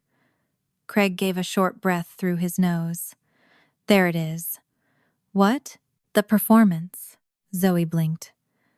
You turn every acknowledgement of help into ownership because Laura taught you to hear it that way. My hand tightened around my napkin. Zoe did not look at me. That sentence was written by your lawyer, Dad. At my request. I know. Something in her calm seemed to bother him more than anger would have. You used my work, she said. You put your name on parts of it. Then 5 years later, the week my company sold, you asked me to sign a statement saying your technical mentorship materially contributed to my wealth. I'm not doing that. Melissa's head turned sharply toward Craig. Patricia whispered, Zoe. Zoe looked at her grandmother. I'm not yelling. That hurt more than yelling would have. The birthday dinner did not explode. Nobody threw a glass. No one stormed out immediately. It simply became impossible to pretend we were eating around an ordinary disagreement. The rest of the meal limped forward for another 20 minutes before people began inventing reasons to leave. Church in the morning. Long drive. Babysitter. Headache. Family has a remarkable ability to evacuate a room while insisting nothing happened. By 9, only the 5 of us remained. Patricia began carrying plates into the kitchen, even though I told her to sit down. I need to move, she said. Her hands shook when she stacked the dishes. I hated that too. There was no clean victory here. Truth did not arrive without collateral damage, just because you were right to say it. Craig stood near the dining room window, with both hands in his pockets. Melissa was collecting wine glasses. Zoe leaned against the mantel, arms folded. No one spoke until Patricia returned from the kitchen. Then, Craig said, since apparently we're doing this tonight, let's at least be honest. The old pressure returned to my chest. Zoe looked at him. Go ahead. Craig's gaze moved to her. You keep calling that account your money, like you were a 40-year-old investor who got robbed. She was the beneficiary, I said. I'm talking to my daughter. She's not a child anymore, so you don't get to dismiss everyone else in the room. His eyes flashed. Then he looked back at Zoe. Your grandmother was sick. I know. She needed home care we couldn't afford. I know. Insurance didn't cover enough. I was losing work. Bills were stacking up. I know. His voice hardened. And you're going to sit there now and call using family resources to keep her safe some kind of theft? Zoe's jaw tightened. I'm going to call it money held for me that adults used without asking me. You were 13. Yes. Exactly. The word hit the room like a slap. Craig spread his hands. What would you have done? Let her go without care so an account could sit there earning interest. Zoe stared at him. That's not the choice. It was the choice we had. No. The choice you made was that I didn't get a choice. You were a child. And it was still mine. Craig laughed once, sharp and disbelieving. This is what I mean. No decent granddaughter would have chosen an investment account over keeping her grandmother safe. Patricia flinched. I felt anger move through me so fast my fingertips tingled. You don't get to use the answer you assume she would have given as permission you never asked for. Craig turned on me. We were desperate, Patricia spoke from behind him. We were. Everyone looked at her. She was standing beside the dining table, with one hand resting on the back of a chair. Her face looked older than it had when we arrived. We thought we could put it back, she said. Zoe's eyes filled immediately. You knew. Patricia swallowed. I knew some of it. How much? Zoe, how much did you know? Patricia closed her eyes. I knew money from Aaron's account was used. The room seemed to tilt slightly under me. I had known from the note. Hearing her admit it aloud was different. Zoe's arms dropped to her sides. Did you ask Dad to do it? No. Did you tell him not to? Patricia's silence answered. Zoe nodded once, slowly. That's what I thought. Melissa put down the wine glass in her hand. I didn't know then. Zoe looked at her. What? I wasn't married to Craig in 2017. I knew your grandmother was sick. I knew he was helping. I did not know the account was yours. Craig's expression tightened. Melissa, stop. No. It was the first time I had heard her say the word to him without calculation. She looked at Zoe. Later, after we got married, he mentioned that old family accounts had been used during Patricia's crisis. I did not ask what that meant. Why not? Melissa's lips pressed together. Because I didn't want to know. The honesty surprised me. Not enough to absolve her. Enough to make her human. Zoe looked back at Craig. So everybody got to protect themselves. That's not fair, he said. You got to decide. Grandma got to tell herself it was temporary. Melissa got to not ask. And I got to be 13. Craig's face darkened. You got cared for. I was not asking about being cared for. You had a roof, food, school, opportunities. Because I was your daughter. His voice rose for the first time. And children do not get to decide how families survive. Silence. There it was. Not hidden in a spreadsheet.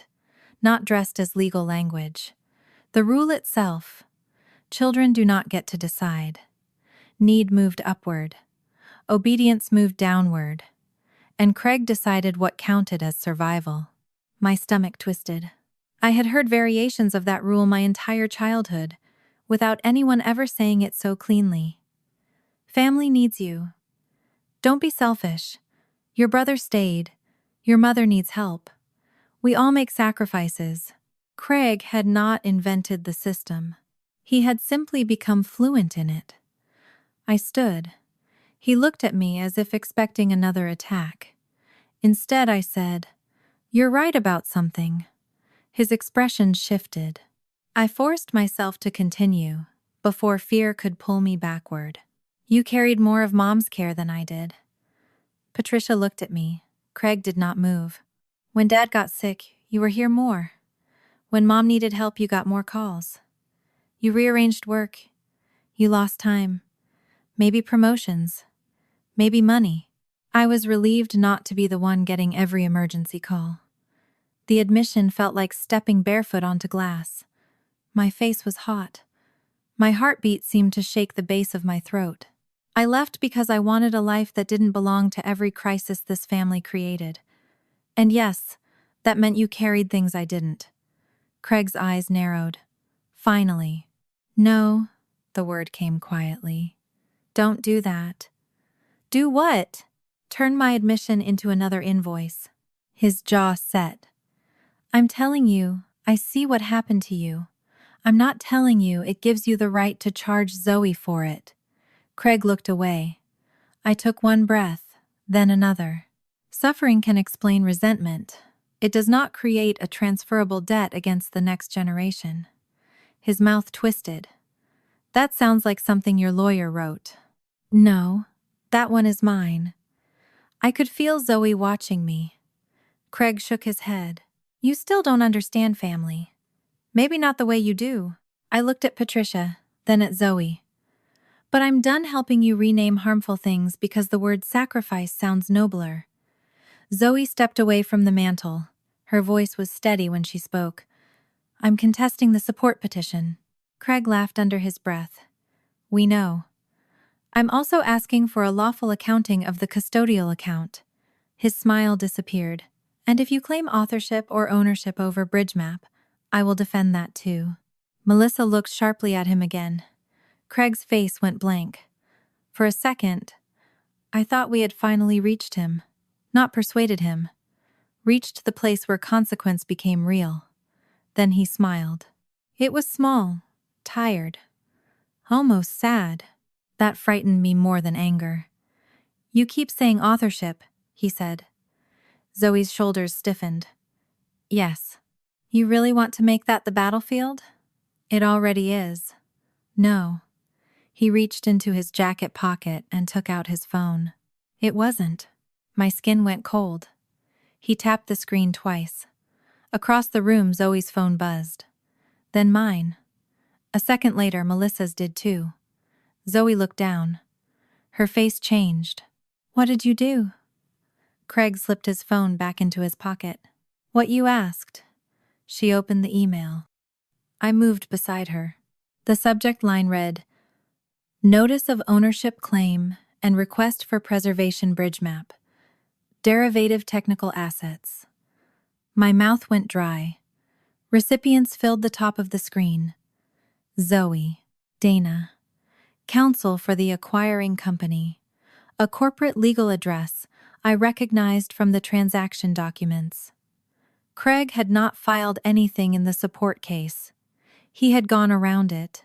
The letter asserted that BridgeMap had been developed using technical methods, equipment, guidance, and resources Craig claimed to have materially contributed. It alleged he held an ownership interest in portions of the underlying work and raised questions about whether later tools or methods used by Zoe derived from those contributions. The language was careful. Not, I own her company. Worse, please investigate. Please preserve records. Please do not rely on clean ownership until this is resolved. A colorable claim dropped directly into the machinery of an acquisition integration. Zoe read faster than I could. Her breathing changed. Shallow, high in her chest. I touched her elbow. She did not seem to feel it. Dad. Her voice was almost inaudible. Craig looked at her. You said you want everything separated. Fine. The support case is one issue. Ownership is another. You sent this to my buyer. I sent it to the appropriate parties. You know this could freeze review of my representations. They should review them. You know the platform we sold is not BridgeMap. Then you have nothing to worry about. The cruelty of that sentence was so clean, I almost admired the engineering. If the claim was weak, investigation would clear it. If investigation was harmless, why fear it? If Zoe feared it, maybe she had something to hide. Craig had built a trap where even panic could be recast as guilt. Melissa stared at him. You actually sent it? He did not look at her. We discussed protecting my rights. We discussed talking to counsel. I did. You sent it tonight? Yes. On your mother's birthday? His eyes flicked toward Patricia. For the first time all evening he looked almost ashamed. Almost. Then Zoe's phone rang. She stared at the screen. Her face drained completely. I could see the caller name from where I stood. Marikline Acquisition Counsel. Zoe swallowed. Craig watched her. He did not look triumphant. That would have been easier to hate. He looked certain that if Zoe refused to say he helped create her, he had every right to make the rest of the world ask whether he owned a piece of what she created. The phone kept ringing in her hand. And for the first time since the lawsuit began, I saw fear push past Zoe's anger. Mara Klein called Zoe before we had even left Patricia's driveway. The ringtone sounded too loud inside the car. Zoe stared at the screen for 2 full rings before answering, and in those 2 seconds I watched every trace of the woman who had just stood up to her father disappear behind something colder and more professional. Mara. I could hear only the faint rhythm of the attorney's voice through the phone. Zoe closed her eyes once. Yes, I understand. Another pause. No, BridgeMap is not part of the current platform. She listened. I can provide the repositories. Another pause. Yes, the original school repository too. Her free hand had tightened around the seatbelt across her chest. I understand. When the call ended, she did not move. I had not started the engine. Patricia's porch light glowed through the windshield behind us. Somewhere inside the house, Craig was probably still explaining why what he had done was reasonable. What did she say? Zoe stared at her phone. The buyer's outside counsel is opening an IP provenance review. My stomach tightened. Does that mean they believe him? No. The answer came fast. Then she looked at me. That's not the same as saying it doesn't matter. I waited. She drew a breath that stopped halfway down. The deal already has a normal holdback. Some cash, some stock, some escrow. They're not freezing the whole acquisition. But the portion that hasn't released yet stays where it is until counsel is satisfied there isn't a chain of title problem. How long? She doesn't know. My hands went cold against my knees. And your job? Still my job. The words were technically reassuring. Her face wasn't. Mara said nobody is accusing me of anything. They just need a clean record showing what existed when, what Craig actually touched, and whether anything in the current product derives from work he can plausibly claim. You can show that. I know, she swallowed. I just hate that I have to. That became the next month of Zoe's life. Not accusation, inspection. Outside counsel asked for repository histories, old hardware, timestamps, contributor lists, and technical comparisons. Every request was reasonable, and every request carried the same quiet question. Is this really yours? Zoe kept working through it. One Thursday near 9, she called from a dark conference room because counsel wanted her old high school laptop. We traded a few tired jokes about the machine still existing in my basement, and for half a minute she sounded like herself again. Then somebody opened the door behind her, and she was gone. Money had solved most of her practical problems. It had not made her feel safe. Craig understood that distinction better than I wanted to believe. He never accused Zoe of fraud to relatives. That would have been too obvious. Instead, he told a softer story. I heard versions of it through cousins, through Patricia, through Dennis, through an aunt in Ohio who called me just to see how everybody was doing, and then somehow asked 14 questions about litigation. According to Craig, Laura had turned one family disagreement into 3 legal fights. According to Craig, Zoe had become wealthy after years of support he provided and now refused even to discuss helping him. According to Craig, he had spent his adult life staying close to Patricia while I moved away, and now I was punishing him for being the one who remained responsible. None of those sentences was fully false. That was why they traveled so well. He did not have to tell people I was evil. He only had to arrange the facts so that I looked ungrateful. One cousin stopped returning my calls. Another sent Zoe a long message about forgiveness that never once mentioned the custodial account. Patricia stopped calling me altogether. That hurt the most. For almost 2 weeks, the only communication I received from my mother was a thumbs-up reaction when I texted to ask whether her cardiology appointment had gone okay. A thumbs up. 75 years old, and my mother had reduced us to an emoji. I told myself it was shame. That did not make it less lonely. Then Evan pulled back. His current employer's lawyers objected to a broad voluntary declaration touching old client work, and Craig's counsel had sent a preservation notice after learning through that legal process that Evan had been contacted. Dana was blunt. He was not denying his story. He simply would not become a voluntary hero while his job and confidentiality obligations were in play. Craig also produced one old email in which Evan had written that Craig's system handled a normalization step. It looked bad in isolation. Then Dana gave us the counterweight. The commercial backup vendor had retained project snapshots that could be authenticated independently of Evan's courage on any given day. Witnesses get nervous, she said. Systems are boring. Boring is good. Zoe did not laugh. That worried me more than anything. After the call, I phoned Evan. He answered, but his voice was guarded. Laura, I'm not calling to pressure you. Okay. I mean it. Another pause. I believe you. I stood at my kitchen window, looking at leaves trapped against the curb. I'm disappointed. I know. But I'm not angry. That's generous. No, it's accurate. I swallowed. You have a job, a mortgage. You didn't volunteer to become evidence in my family. He exhaled slowly. I should have been clearer before. You were trying to help. I was also mad at Craig. Those can both be true. He was quiet.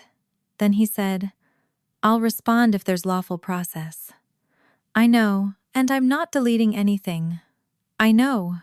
I just can't sign something broad while my company is telling me not to." "I understand." This time, when I said it, I meant it. Evan laughed softly. "Look at you." "What?" "Not asking again. I'm growing." "Terrifying." I smiled. Then the smile faded. "Evan." "Yeah? Did Craig know about your archive before this?" "No." "Could he know what's in it?" "Not exactly." "Good." "Laura." "Yes?" "Don't make that face." I looked around my empty kitchen. "You can't see my face." "I can hear it." That got a laugh out of me. Small, useful. Then we hung up. The acquisition review continued. So did the support case. So did the custodial accounting. Craig was wrong when he told relatives I had created 3 lawsuits, but emotionally the distinction hardly mattered anymore. Every day seemed to bring another letter with a case number, another call with a lawyer, another request for records that reached backward into some year I had thought was over. By November, Zoe looked tired even when she slept. I knew because she fell asleep on my couch one Saturday afternoon while pretending to watch football. She had come over after spending 6 hours with technical counsel. I covered her with a blanket. Her phone buzzed twice on the coffee table. She woke immediately. Not gradually. Immediately. Eyes open, body tense. For 1 second she did not know where she was. Then she saw me. Her shoulders lowered. "Sorry." "For sleeping?" "I didn't mean to. That is generally how sleep works." She rubbed her face. "What time is it?" 5. She sat up. "I need to answer Mara."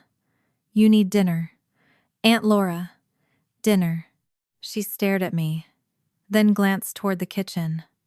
"What are you making?" "Lasagna." "That frozen one you bought in June?" "It has been patiently awaiting its purpose." "It expired." "It's frozen." Time stopped. "That's not how food works." "I manage budgets, not microbes." She followed me into the kitchen anyway. 40 minutes later, smoke came out of the oven. Not a heroic amount. Enough. Zoe opened the door, looked at the blackened corner of the lasagna, then looked at me. "Is this food or evidence?" I grabbed an oven mitt. "Depends which lawyer gets here first." She laughed. It came out so suddenly that I started laughing too. I put the ruined pan on the stove. Zoe leaned against the counter holding her stomach. For maybe 30 seconds, nothing in our lives was on fire except dinner. Then the laughter faded. She looked at the blackened cheese. "I needed that. I can burn another one tomorrow." "Please don't." "I sacrifice for this family." The second the words left my mouth, both of us froze. Craig's language. My joke died in my throat. Zoe looked away. "I'm sorry." "No. I didn't mean—" "I know." I took off the oven mitt. The kitchen suddenly felt too warm. "Order pizza?" "Sure." I picked up my phone. Then I said the thing I had been thinking for 3 days. Maybe I had been thinking it longer. "Zoe." She looked at me. "What if you settle the IP piece?" Her face changed instantly. Not anger yet. Alertness. "What do you mean?" "I mean controlled terms. No admission that he created you. No broad ownership. But maybe pay something nominal. Get a full release. Protect the acquisition. And keep fighting the custodial accounting separately." Silence. I kept going because I mistook silence for permission. The buyer wants certainty. Craig wants leverage. If there's a number that makes him withdraw the notice, maybe you buy back your time. Buy back my time. I'm not saying he deserves it. You're saying pay him. I'm saying the current company matters more than proving every old wrong. Her eyes narrowed. "To who?" My chest tightened. "To you." "You mean to you?" "No." "Yes. Zoe, I have watched you work for 5 years." And? And I don't want him damaging the thing you built because we insist on winning every point. We? The word landed wrong. I heard it. Too late. She straightened. There is no we on whether I give him money for claiming my work. I know that. Do you? Yes. Then why are you proposing what I should surrender? I'm trying to protect you. The sentence left my mouth with such certainty that I did not understand the problem until I saw her face. She took one step back. Aunt Laura, I'm not Craig. I didn't say you were. You're looking at me like... I'm looking at you like you already decided what the reasonable loss is. I didn't decide anything. You called it controlled. Because it could be. For who? For you? There. Again. Her voice did not rise. That made every word sharper. You keep saying you know what this will protect. I know what litigation does to people. And I know what giving him that money would mean to me. Then tell me. I shouldn't have to convince you. My stomach twisted. That's not fair. She flinched. Immediately, I wanted the sentence back. She folded her arms. No, you're right. It's not fair. Her eyes were bright now. None of this is fair. I took a breath. I'm scared for you. I know. I watched you finally get something good. I know. And now he's found a way to make you prove it belongs to you. I know. So forgive me if I'm trying to find the door that gets you out fastest. Her face went still. Then she said it.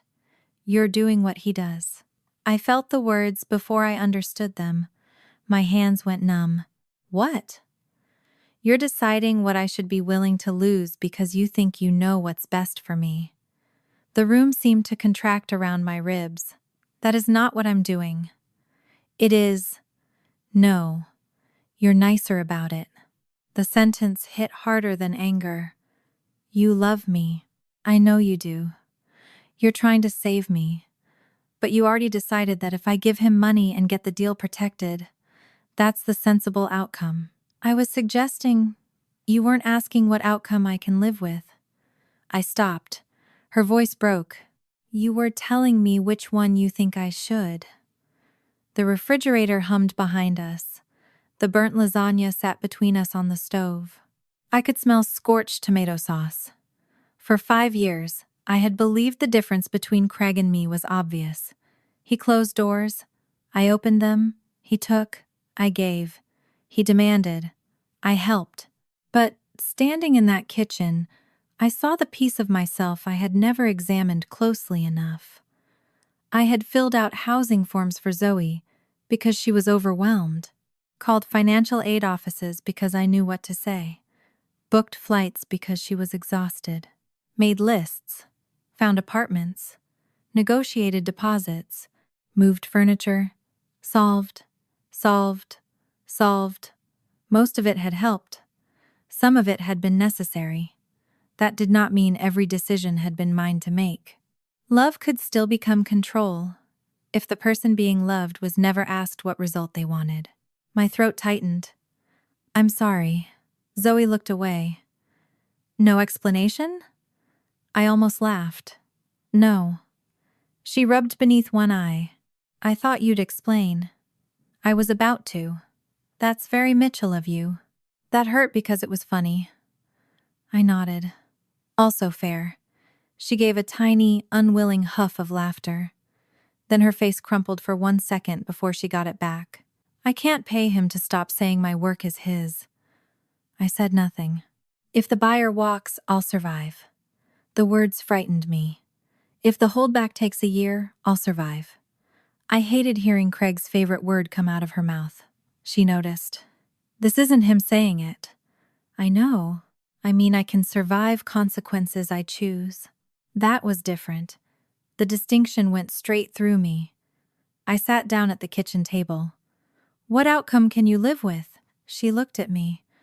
I had not known yet how important that question would become. Not then. Not that night. Zoe sat opposite me. I don't know. That's okay. But I know what I can't live with. I waited. Signing something that makes him the author of me. I nodded. Nothing else. For once, I did not suggest the next step. We ate pizza an hour later. The lasagna went into the trash. Zoe left just after 10. I stood at the front window and watched her get into her car. The black emergency backpack was visible through the rear window. Still there, always ready. After she drove away, I went upstairs and opened the closet where I kept old files. There were 5 years of receipts I had never asked Zoe to repay. Tuition transfers, dorm deposits, a copy of a lease I had guaranteed, airline confirmations, a dental bill. None of them made me Craig. That was not the point. The point was that I had spent so long defining myself by what I would never demand from Zoe that I had not asked often enough whether helping itself could become intrusive. I sat on the bedroom floor with the papers around me. My chest hurt. Not dramatically, just a dull pressure behind the breastbone. I thought about the first night she came home with me, 18 years old, graduation dress wrinkled. She stood in my guest room doorway and asked whether she needed to pay rent. I had nearly cried. Instead, I said no. Then I chose everything else. College, schedules, applications, solutions, because somebody had to, because she was hurt, because I loved her, because fixing things was easier than sitting beside someone while they decided what to do with what had been broken. At 11:46, my phone rang. Dana. I wiped my face before answering, which was ridiculous because she could not see me. Hi. You awake? Yes. Is Zoe with you? No. Call her. My body straightened. What happened? I received something. The lawyer tone was gone. That frightened me. What? Encrypted folder. Anonymous sender. I stood. What kind of folder? Documents. About Craig? Yes. My pulse began to climb. Is it real? Some of it appears to match records we already independently obtained. What's in it? Laura, call Zoe. I was already moving toward the stairs. Tell me. A pause. Then Dana exhaled. Custodial statements. Check copies. Messages between Craig and Patricia. An older version of the family support summary. I stopped halfway down the stairs. My hand locked around the banister. Older how? 2020 era. Maybe earlier in parts. We need to authenticate each document. My mouth went dry. Who sent it? No name. Can you trace it? Not yet. Password? Silence. Dana. The file was locked. I heard you. The password hint said, the phrase we always used when someone complained. My skin prickled. What phrase? Dana said it quietly. Family takes care of family. The house seemed to lose sound. I had heard Patricia say that sentence my entire life. Craig, too. Probably me. Once. Maybe all of us. What's in the messages? Call Zoe first. 1. What? Read me one. Dana hesitated. Then paper rustled. This is from Craig to Patricia. Dated 2018. My hand tightened on the railing. She read. I can replace it before Zoe ever needs it. My knees weakened. I sat down on the stair. Dana continued. And there's a reply from Patricia. I already knew I did not want to hear it. She read anyway. Do what you have to do. Laura already left us with enough. For a moment, I could not breathe. The sentence split open years I had spent understanding one way. Craig stayed. Laura left. Craig sacrificed. Laura escaped. It had not just been resentment. It had become justification. My absence had been turned into permission to take from Zoe. I pressed my fist against my mouth. Dana. Yes? Whoever sent that had access to old family records. Yes. And knew the phrase. Yes. And had Patricia's messages. Yes. My heartbeat was so loud I could barely hear her. This was not a hacker. Not an investigator. Not Evan. Somebody inside the family had been keeping copies. Somebody who had lived with the same rules long enough to know exactly how the system named itself. I stared into the dark hallway below me. For the first time since Craig filed the lawsuit, the most frightening question was no longer what my brother had done. It was who in our family had finally decided to prove it. I did not sleep after Dana's call. By 6 in the morning, the sky outside my kitchen window had gone from black to the bruised gray that comes before sunrise in November. I had made coffee twice and forgotten to drink both cups. The second one sat beside my laptop with a thin skin cooling across the surface while I stared at the same 4 words on the screen. Family takes care of family. All my life, that sentence had been presented as a promise. Now it looked like a password. Zoe arrived a little after 7, wearing yesterday's coat over sweatpants, her hair twisted into a knot that had given up halfway through the job. She walked in carrying the black emergency backpack. My eyes went to it automatically, she noticed. Neither of us said anything. I had expected anger after our fight, maybe distance. Instead, when she stepped into my kitchen, she looked mostly exhausted. I closed the laptop. Before we talk about the files, I owe you something. She lowered herself into the chair across from me. A better lasagna? That too. Her mouth almost moved.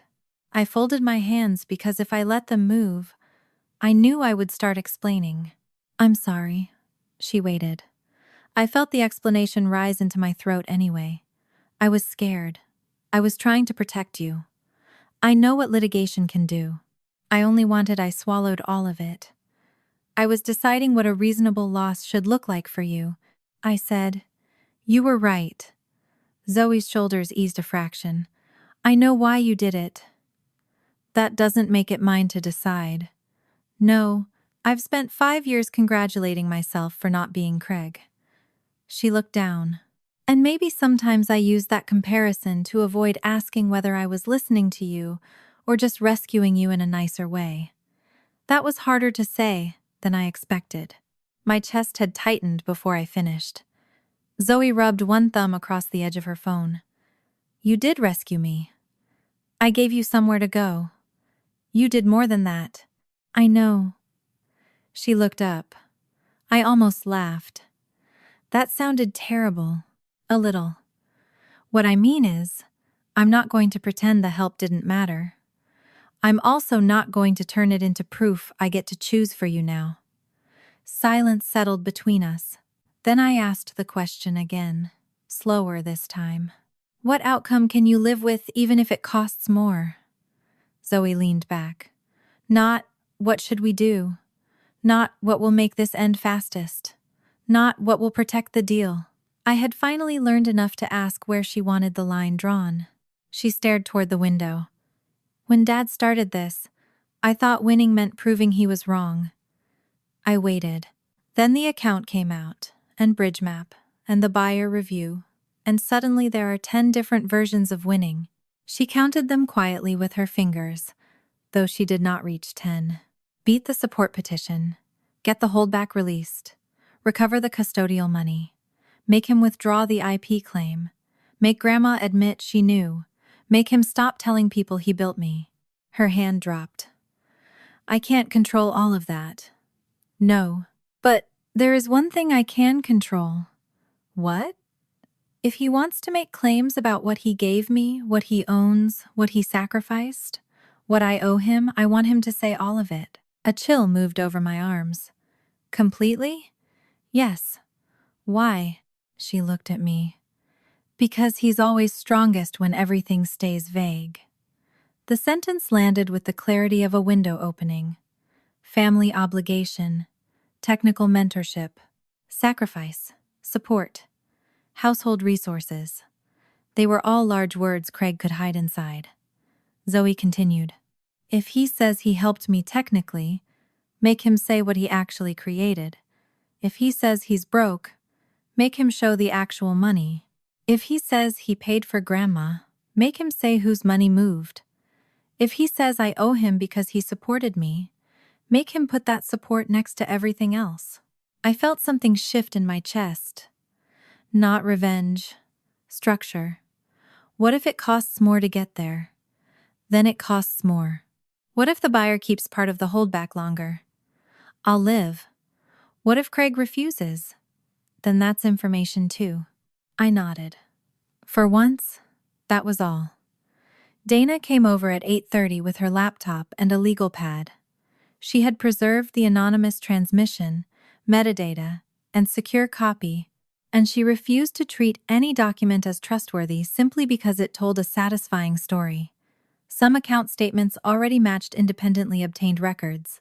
Other items would need authentication. Grandma sent it, Zoe said. Maybe, Dana answered. Until we can prove that, it stays a possibility. Then Zoe explained what she wanted. Craig had to stop hiding inside broad words. If he claimed technical contribution, financial need, ownership, or family sacrifice, he had to define each claim specifically enough to test. Dana listened. We invite him to mediation.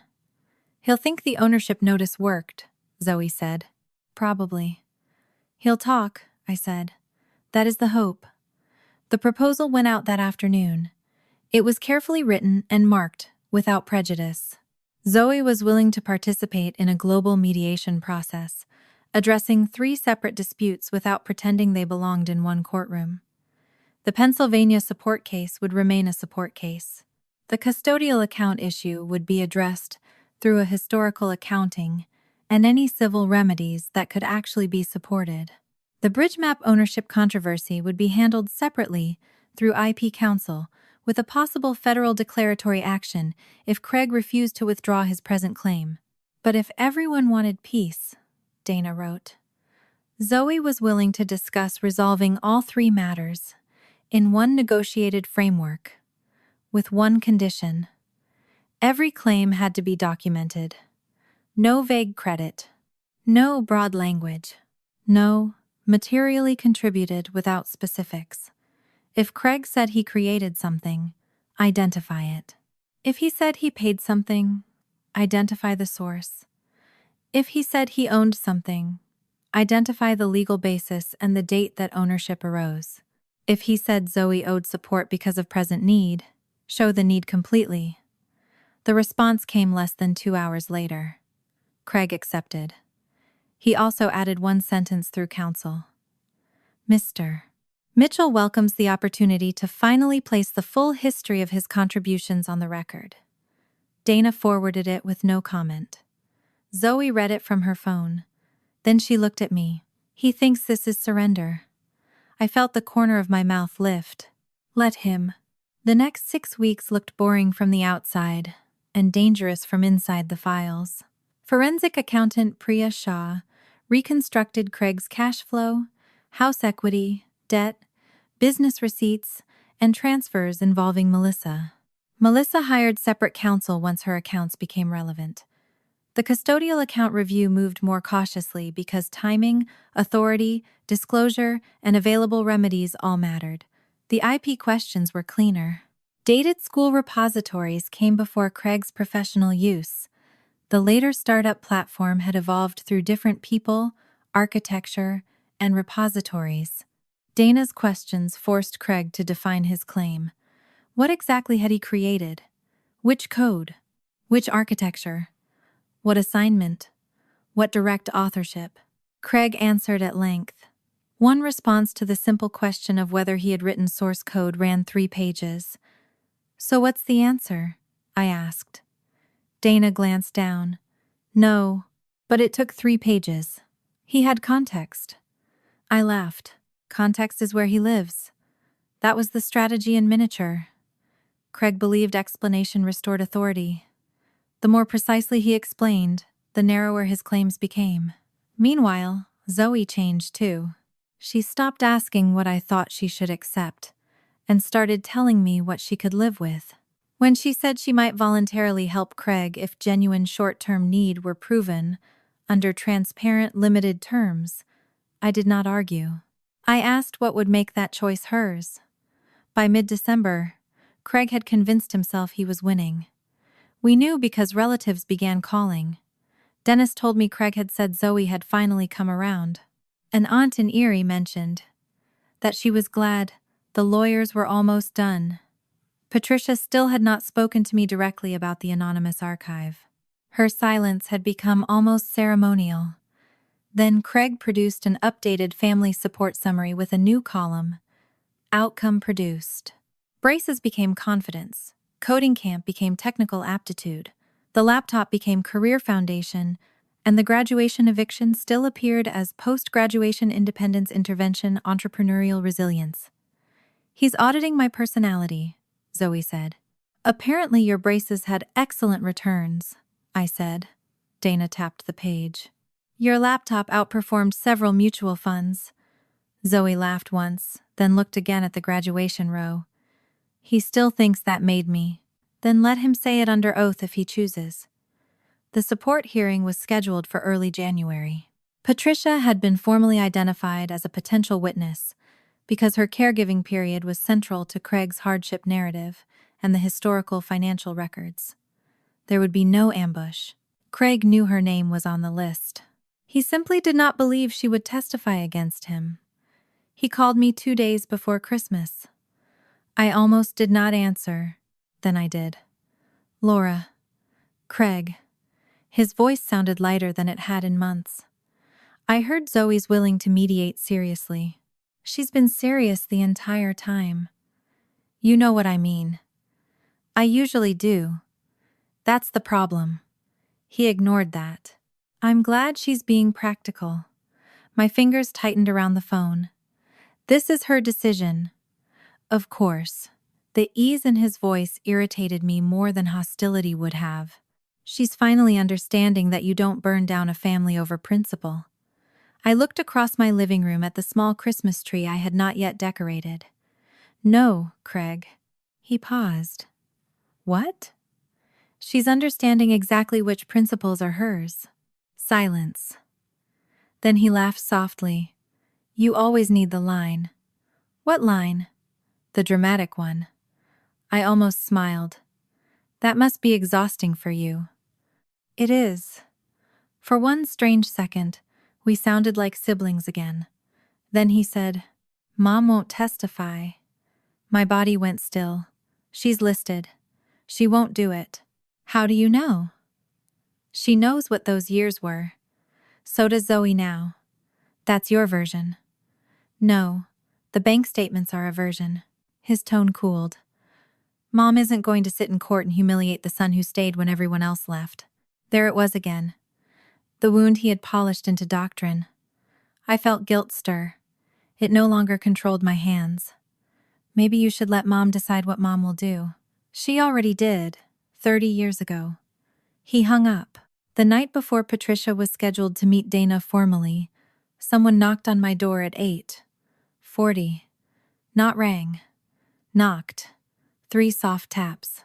When I opened it, my mother was standing on the porch with a leather binder held against her chest. The same pale blue winter coat she had worn for years was buttoned wrong, one side higher than the other. She looked smaller than usual. Can I come in?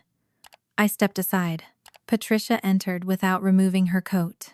Her eyes went immediately to the kitchen table. Is Zoe here? No. Dana? No. She nodded. Good. I closed the door. My heart had already started beating too fast. Mom. She put the binder on the table. The sound it made was heavier than I expected. Then she reached into her purse and removed a small external drive. I stopped breathing. I sent the folder. There was no drama in her voice. No confession cadence. She said it like a woman giving the correct answer after months of refusing the test. I gripped the back of a chair. Why? Patricia looked at the binder. I kept the papers. I know. No. You know I had some papers. She opened it. Inside were original brokerage statements, check copies, home care invoices, printed emails, and a version of Craig's family support summary, dated years before the acquisition. My knees weakened. I sat. Why did you keep all of this? Her fingers rested on the first plastic sleeve. Because part of me knew. Knew what? That we were wrong. Her voice cracked. She looked away. When I got sick, everything was happening at once. Home care, hospital bills. Your father was gone. Craig was losing work. Insurance fought everything. He said there was money sitting for Zoe that could be replaced before she needed it. I heard the sentence Dana had read. I can replace it before Zoe ever needs it. You agreed. Yes. The word barely made it across the table. You said she'd understand. Patricia closed her eyes. Yes. Anger moved through me. Hot, immediate. But it did not erase the old woman sitting across from me. That complexity almost hurt more. Why didn't you tell her when she turned 21? Cowardice. The answer stopped me. Patricia looked at me. Not confusion, not age, not because Craig stopped me. She swallowed. I was ashamed. My throat tightened. And I told myself the same thing every guilty person tells themselves. That saying it now would only hurt her. I looked at the binder. So you let Craig tell her the remaining balance was the whole story. Yes. The kitchen clock ticked. Patricia touched the old spreadsheet. He gave me this years ago. When? After one of our arguments about caregiving expenses, you had sent money for the roof repair, and he said it didn't count because you hadn't been here. He wanted to show me everything he had done. She slid the sheet toward me. My name was there. Laura Mitchell. Beside it. Family caregiving burden transferred to Craig 11 years. My stomach clenched. Below that were amounts. Flights home. Checks I had sent. A hotel bill from when Patricia had surgery. They were listed not as help. As insufficient offsets. He kept track of me. Yes. Why did you keep this? Patricia's lips trembled. Because I thought he was being ridiculous. A bitter laugh escaped me. Apparently not ridiculous enough to stop. No. She stared at her hands. I helped make him this way. The sentence emptied the room. I said nothing. She continued. When you moved away, I was angry. I know. No. You know I made comments. I waited. I told Craig you had left the hard things to him. My chest tightened. I told him he was the good one for staying. Mom, I praised him every time he canceled something for us, every time he paid something, every time he chose us over work or a woman or a trip. She wiped under one eye with the side of her finger. And every time he complained, I told him sacrifice was what family did. I could not look away. I made his resentment sound noble. The words landed heavier than any accusation I could have made. You didn't make him sue Zoe. No. You didn't make him send the ownership notice. No. You didn't make him pack her boxes. No. Patricia's face tightened. But I taught him the language he used to justify all of it. I looked down at my own name on the spreadsheet. Left, stayed, sacrificed, owed. Craig had not invented the ledger from nothing. He had inherited it without paper. Patricia had simply spent years teaching him which side of the column meant good. Why now? I asked. She took a long time to answer. Because when Zoe looked at me at my birthday and said she would have helped if we had asked, her voice broke. She pressed her lips together. I realized we had stolen something bigger than the money. My eyes burned. Her choice. Patricia nodded. And then Craig called what he did to her an intervention. She stared at the binder. I heard him say it like it was a favor. Her hand tightened on the leather edge. And I heard myself. I did not understand at first. Then she said, different words. Same rule. Family takes care of family. Children do not decide. Sacrifice proves love. The person who gives gets to define the debt. Patricia pushed the binder toward me. These are originals where I have them, copies where I don't. Dana can verify whatever she needs. I did not touch it. This needs to go directly to her. I know. And if you give a declaration, You understand Craig will know. Yes. He may stop speaking to you. Her chin trembled. I know. He may say you betrayed him. I know. You may have to testify. She looked at me then. For the first time, all evening, her fear did not make her look away. I know. I felt tears move hot behind my eyes. Not forgiveness, not yet. Something more difficult. Recognition. My mother was finally standing inside the cost of a choice she had made, instead of assigning that cost to somebody younger. Are you asking me to forgive you? No. The answer came immediately. I don't think I get to ask that before I do the thing I should have done years ago. My throat closed. She placed the external drive beside the binder. I'm asking you to call Dana. I picked up my phone. My hands were shaking. Dana arrived 45 minutes later. Zoo came too. When Zoe walked into the kitchen and saw Patricia, she stopped. Her face shut down. Patricia stood. Neither of them moved toward the other. I sent the archive, Patricia said. Zoe looked at the binder, then at her grandmother. Why? Patricia's answer was quieter this time. Because you were right. Zoe's jaw tightened. About what? You should have been asked. Silence. Patricia did not approach her, did not ask for a hug, did not say she had only been trying to survive. She simply began telling the truth. Dana recorded nothing, casually. She took notes, identified originals, asked where each document had been stored, when Patricia received it, who created it, what she personally remembered, and what she could not swear to. For nearly 2 hours. The story became evidence one piece at a time. No grand confession, just dates, accounts, conversations, choices. At the end, Dana slid a draft declaration toward Patricia. You do not sign this tonight. Patricia looked surprised. Why? You read it tomorrow. Then again. If anything is wrong, we correct it. If you don't know something, we say you don't know. Patricia nodded. Dana gathered the binder carefully. Craig had always treated certainty as strength. Dana treated accuracy that way. As Patricia put on her coat, Zoe finally spoke. Grandma.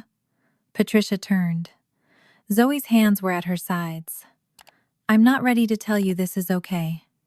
Patricia's face folded for 1 second. I know, but I'm glad you brought the truth. A tear slid down Patricia's cheek. She nodded. That's more than I deserve tonight. She left. I stood beside Zoe at the window as Patricia walked slowly down the path toward her car. Neither of us waved. Dana closed her briefcase behind us. The insider is no longer anonymous. I looked at the dark street. No. And Craig, he knows Mom is a potential witness, I said. Dana nodded. But he thinks she'll never contradict him. Zoe turned from the window. Her face was tired, not triumphant. That's because he still thinks loyalty means agreeing with whoever sacrificed the most. Dana picked up her coat. Then January may be educational. After she left, Zoe and I remained in the kitchen. The black emergency backpack sat beside the front door, where she had dropped it when she arrived. I looked at it, then at her. This time, I did not tell her what to do with it. And for the first time, the next move belonged entirely to her. By the first week of January, our lives had been divided into 3 tracks: Craig's support case, the custodial accounting, and the separate bridge map ownership dispute. 3 days before the support hearing, Dana reviewed only what mattered for Monday. The buyer's technical review had confirmed that Zoe's school repository predated Craig's professional use and that the later startup platform had its own development history. Craig's claim still had to be formally resolved, but the buyer was no longer treating the company itself as contaminated. Priya's financial work was equally unglamorous. Craig had genuinely lost consulting income and carried real debt, but he also had house equity, business value, discretionary expenses, and transfers that made his early hardship picture incomplete. Dana reminded us that we did not need to prove he was secretly rich or morally monstrous. We needed to test the claim he had actually put before the court. Dana pushed Craig's latest family support summary toward us. Zoe turned straight to post-graduation independence intervention, read the claimed outcome once, and flipped the page over. "Do you want to rehearse?" Dana asked. "I'm not testifying unless needed." "Then rehearse the limits. Answer the financial question actually asked. Do not debate childhood expenses. No speeches." "You think I have speeches?" "I think every intelligent person thinks they become more persuasive after sentence 6. I smiled. "You say that like you've met Craig." "I have read Craig." Zoe laughed. Dana pointed at her. "That. Bring exactly that much emotion. Very humane. I bill extra for warmth." The hearing was scheduled for Monday morning. Sunday night, Zoe slept at my townhouse because freezing rain was predicted and her apartment was farther from the courthouse. At 6:30 the next morning, I found her standing beside my front door, wearing a navy coat and looking down at the black backpack. She had brought it the night before. Of course she had. For years I had trained myself not to comment on it. That morning she picked it up. My chest tightened automatically. Then she walked past me toward the garage. I followed. She opened the back door of my car and placed the backpack on the floor behind the passenger seat. Then she locked the car. I stared. She caught me. "Don't." I didn't say anything. "Your face did." "What did my face say?" "It wrote a memoir." I pressed my lips together. She looked through the garage toward the closed door. "I'm leaving it here." "I see that. I have my wallet, phone, court papers." "Sounds sufficient." Her fingers stayed on the car key for a moment. "I don't need to carry everything into every room." My throat tightened. There were 100 responses I could have made. I chose the smallest. "No." She looked at me. Then she smiled once. Not triumphant, nervous, practicing. We drove downtown through dirty winter slush and low gray clouds. Neither of us talked much. At a red light, Zoe looked over. "You're doing the eyebrow thing." "What eyebrow thing?" The concerned aunt squint. "I reject this ongoing slander. You have exhibits. Circumstantial." When we parked, Dana was waiting inside the courthouse lobby. She looked at Zoe's hands. "No backpack?" Zoe shook her head. Dana nodded approvingly. "The only things I want you carrying into court are a driver's license and reasonable expectations." Zoe laughed under her breath. "I left one of those in the car, too." "Then we work with what we have." The courtroom hallway smelled faintly of wet wool and old paper. Craig was already there. He stood beside his attorney wearing a charcoal suit I had seen at 3 funerals and 2 weddings. Melissa sat farther down the hall with her own lawyer. That arrangement alone would have been unthinkable 6 months earlier. Craig had once spoken about his household finances as if "we" meant a single legal organism. Now Melissa had separate counsel, separate interests, and a folder she kept on her own lap. Craig saw us. His expression changed into something almost gentle. That frightened me, more than hostility would have. He walked over. Dana did not stop him. Neither did Zoe. "Morning," he said. Zoe nodded. "Dad." Craig glanced at me, then back at her. "I'm glad we're finally getting this handled." Zoe said nothing. His smile stayed in place. "Once this is finished, maybe we can stop letting outsiders define what happened in this family." I felt the old anger rise. Zoe beat me to the answer. "I don't think Dana defined anything." Craig's eyes flicked toward her attorney. "I'm speaking generally." "Then generally speaking, I'm okay with facts." His jaw shifted. For 1 second, the kindness slipped. Then it returned. "I hope someday you understand I never wanted any of this." Zoe held his gaze. "You filed it." He nodded as though she had made his point. "Because sometimes people force you to formalize responsibilities they should already understand." Dana touched Zoe lightly at the elbow. Not protective, transitional. We're due inside. Craig stepped aside. As we passed, I looked down the hallway. No Patricia. Craig noticed me looking. His mouth almost smiled. That told me everything I needed to know. He did not think his mother would come. The hearing began without her. The first hour was almost aggressively ordinary. Craig's attorney walked through his current finances, consulting revenue, debt, household obligations, business expenses, cash availability. Craig answered calmly. He was good at this.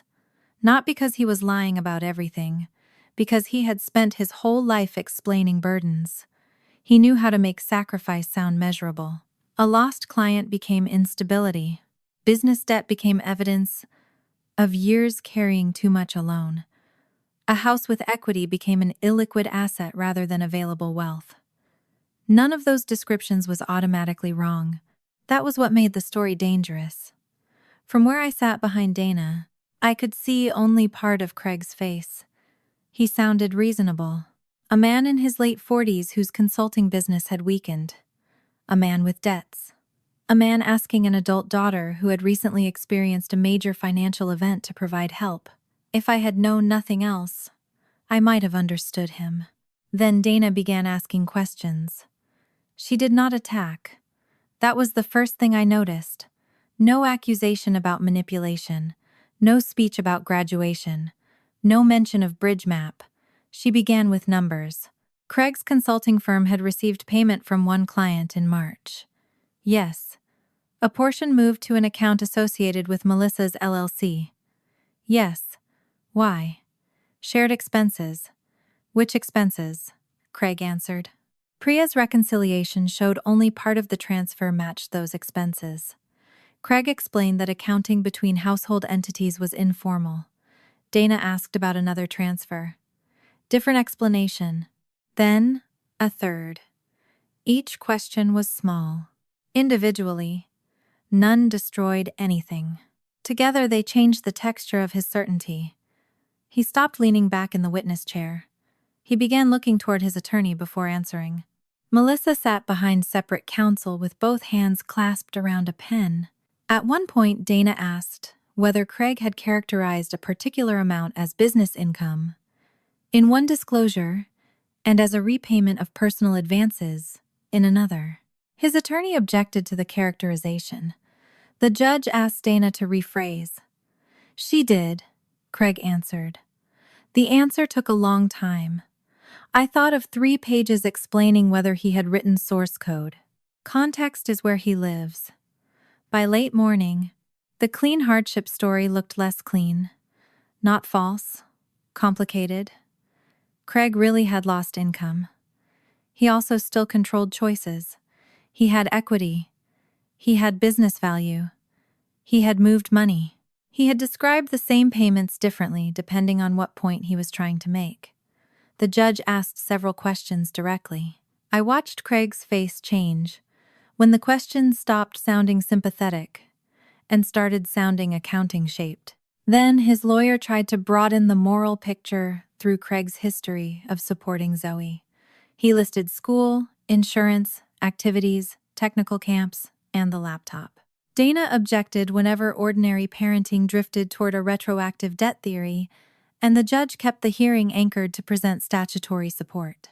The family support summary came in only for limited context. Craig authenticated it, including the post-graduation independence intervention row and the line in which my years away had been recorded as caregiving burden transferred to him. He explained that the spreadsheet was personal organization.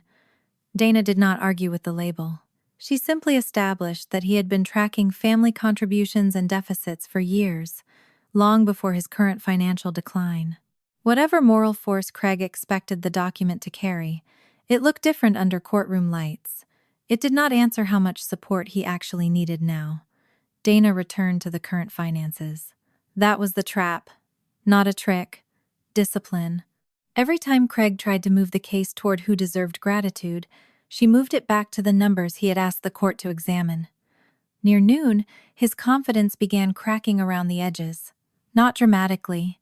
His answers shortened. His jaw tightened.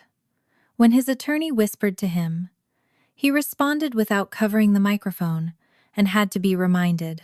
Melissa stopped looking at him altogether. Then Dana reached Patricia. I felt the change before she said my mother's name. Craig did too. It showed in the way his shoulders squared. You have repeatedly identified the period of your mother's health crisis as a major source of your current financial strain and long-term lost earning capacity, correct? Yes. You reduced consulting work to provide care? Yes. You paid home, care expenses? Yes. Medical support expenses? Yes. Household costs? Yes. Were you reimbursed for any portion of those expenditures? Craig paused. Some family resources were used. Dana looked at her notes. What resources? Whatever was available. Your personal checking? In part. Insurance reimbursements? Some. Funds from accounts not titled in your name? His attorney stood. There was an exchange about scope. Dana narrowed the question. Craig looked less comfortable when the judge allowed it. Were all caregiving expenses you described as personal sacrifices actually paid from money belonging to you? Silence. I could hear somebody shifting papers 2 rows behind me. No, Craig said. The word was almost too quiet. Dana nodded. What other sources were used? Family resources. There it was again. The phrase. Dana did not react. What does that mean specifically? Craig glanced toward his lawyer. We had accounts available for emergencies. Whose accounts? Different accounts. Did any money used during Patricia Mitchell's caregiving crisis come from an account held for Zoe? Craig's face changed, just slightly. His attorney objected before he answered. The judge heard argument at the bench. I could not make out every word. I did not need to. My hands had begun to sweat. Beside me, Zoe's leg was perfectly still. Too still. When the attorneys returned, Dana was permitted to ask about funding sources only to the extent relevant to whether Craig's asserted historical burden had been accurately characterized. She looked at him.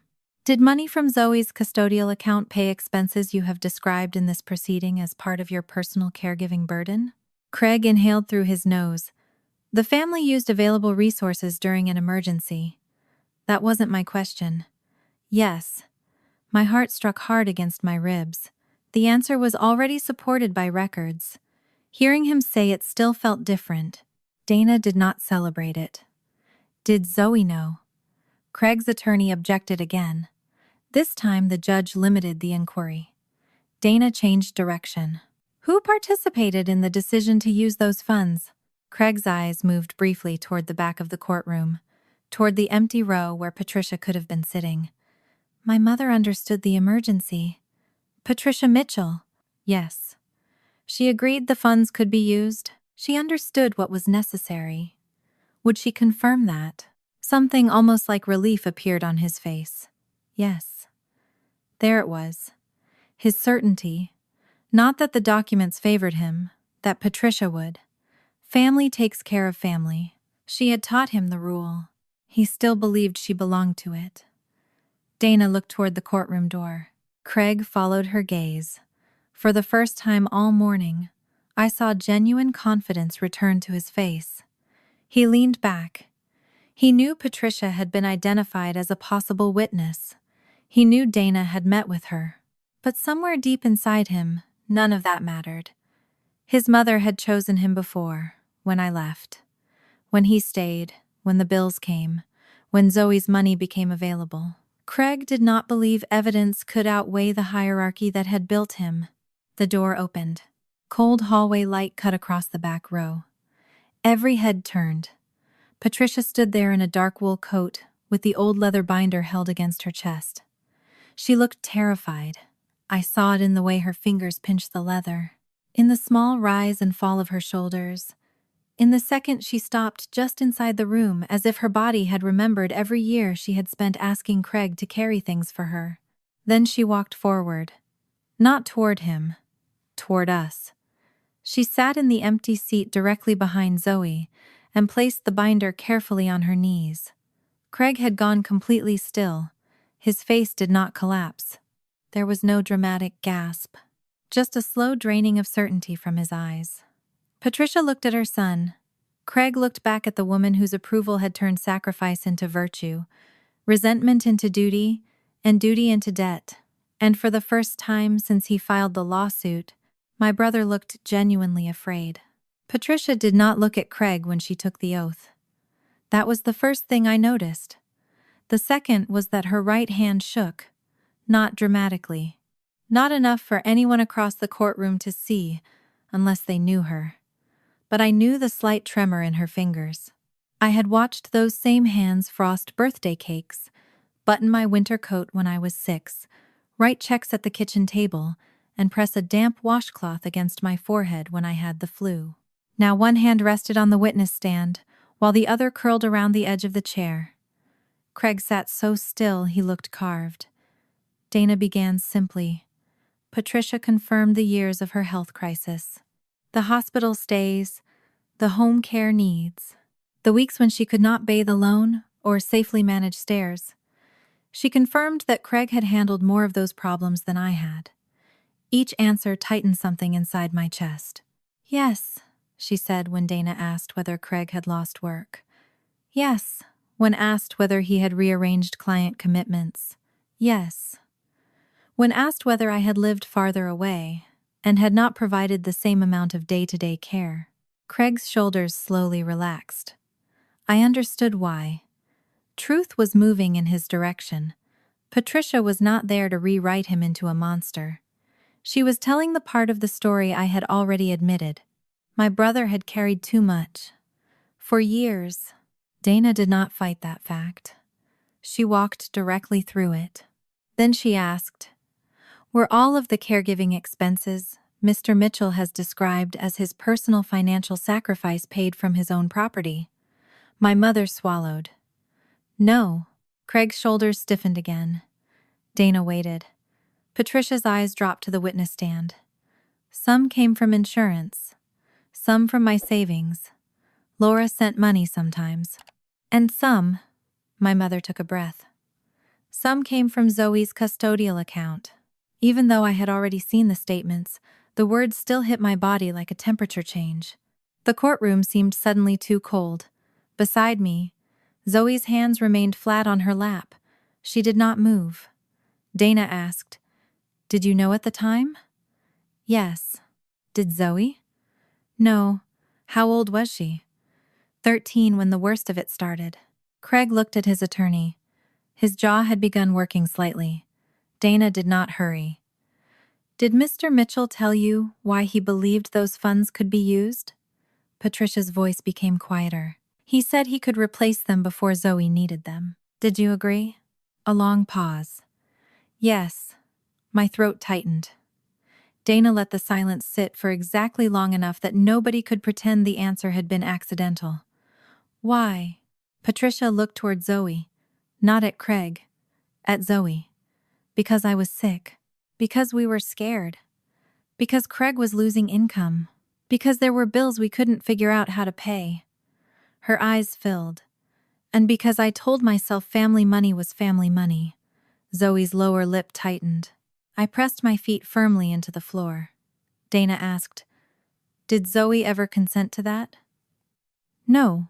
"Was she ever told the full history when the remaining custodial property was transferred to her at 21? "No." Craig's attorney stood. The objection was not dramatic, and the argument that followed was narrow.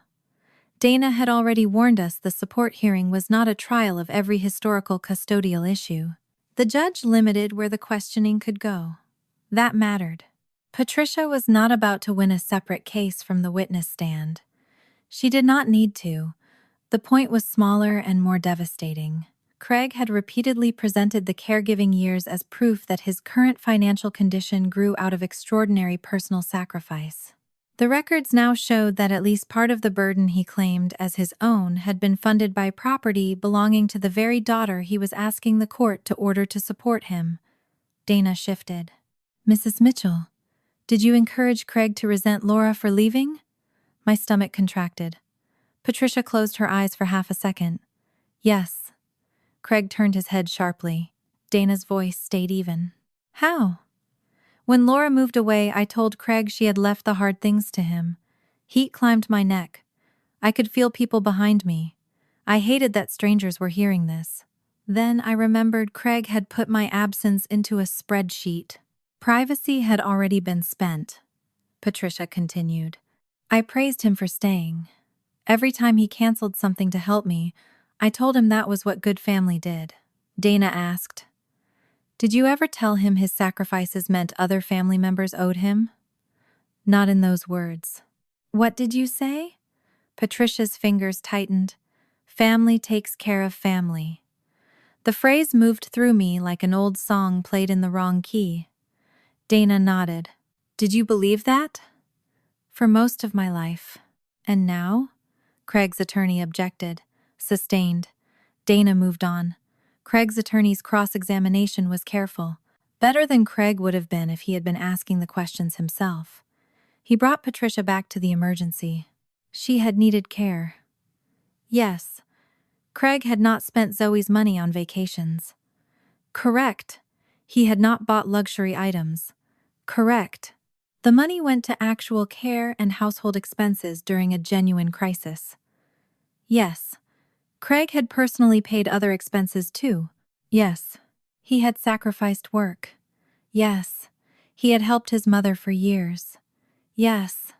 For several minutes, I could feel the story trying to rebuild itself. Not the clean version, a more sympathetic one. A son under pressure. A frightened family. A child's account sitting nearby. A promise to replace the funds later. Then Craig's attorney asked the question I think was supposed to rescue him. Mrs. Mitchell, at the time, did you believe your son was acting for the good of the family? Patricia looked at Craig. For the first time since she took the stand, they held each other's eyes. I saw my brother's face soften. Not kindness, expectation. The old hierarchy had returned for 1 second.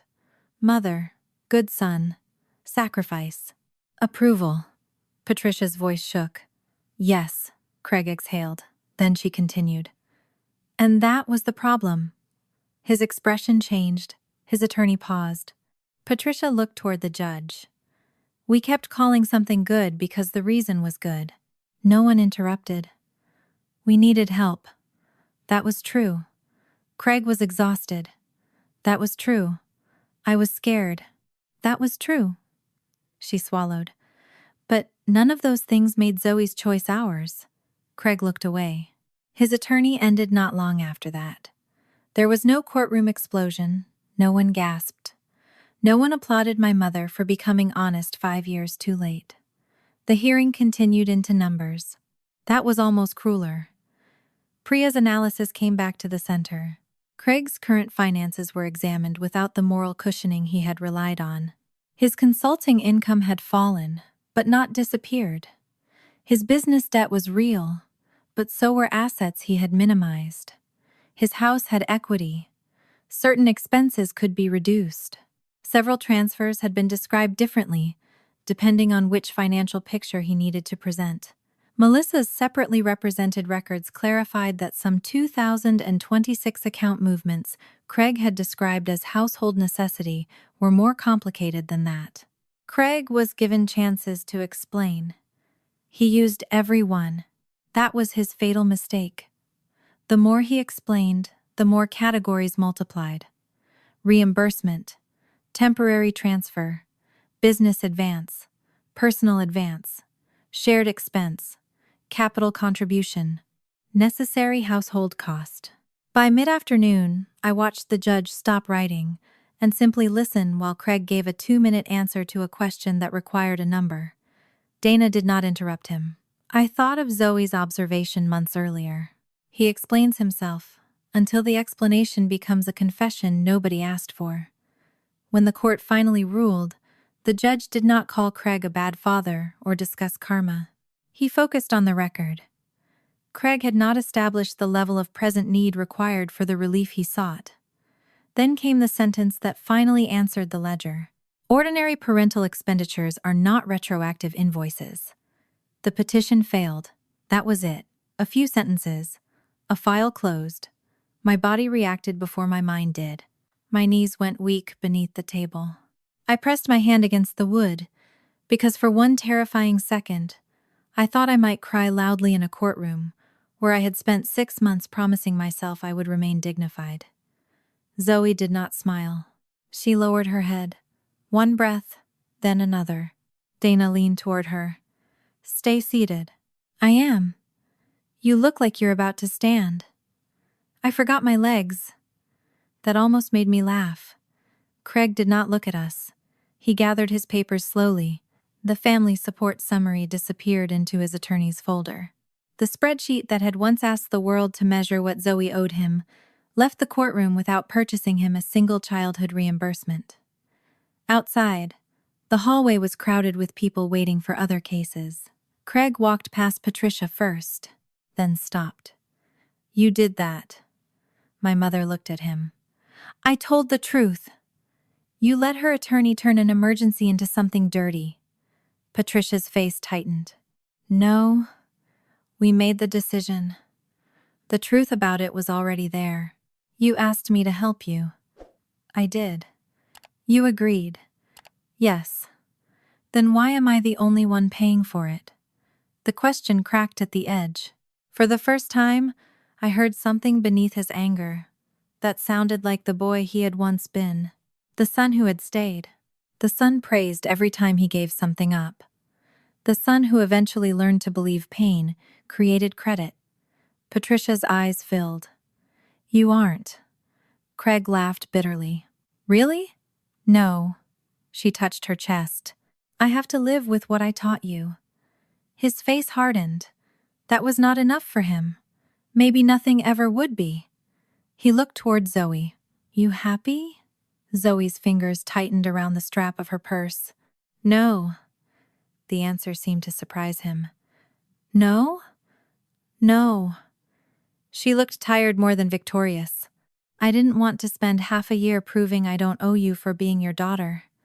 Craig's lips pressed together. Then he looked at me. This is what you wanted. Every old instinct in me rose. Defend, explain, correct. I opened my mouth, then stopped. Zoe did not need me to answer. Craig walked away. The support case ended that day. The rest did not. 3 days later, we entered mediation on the 2 remaining civil problems and the current IP dispute.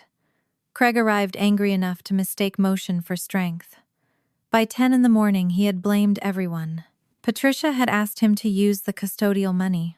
Melissa had controlled later household accounts. Evan had referred to Bridgemap as Craig's system. I had poisoned Zoe against him. Each statement gave Dana and the other attorneys something narrower to test. Yes, Patricia had agreed. That did not explain why Zoe had been given the remaining account at 21 without disclosure of the earlier depletion. Yes, Melissa had access to accounts. That did not erase records, showing Craig directed or benefited from several transfers. Yes, Evan had once written that Craig's system handled a normalization step.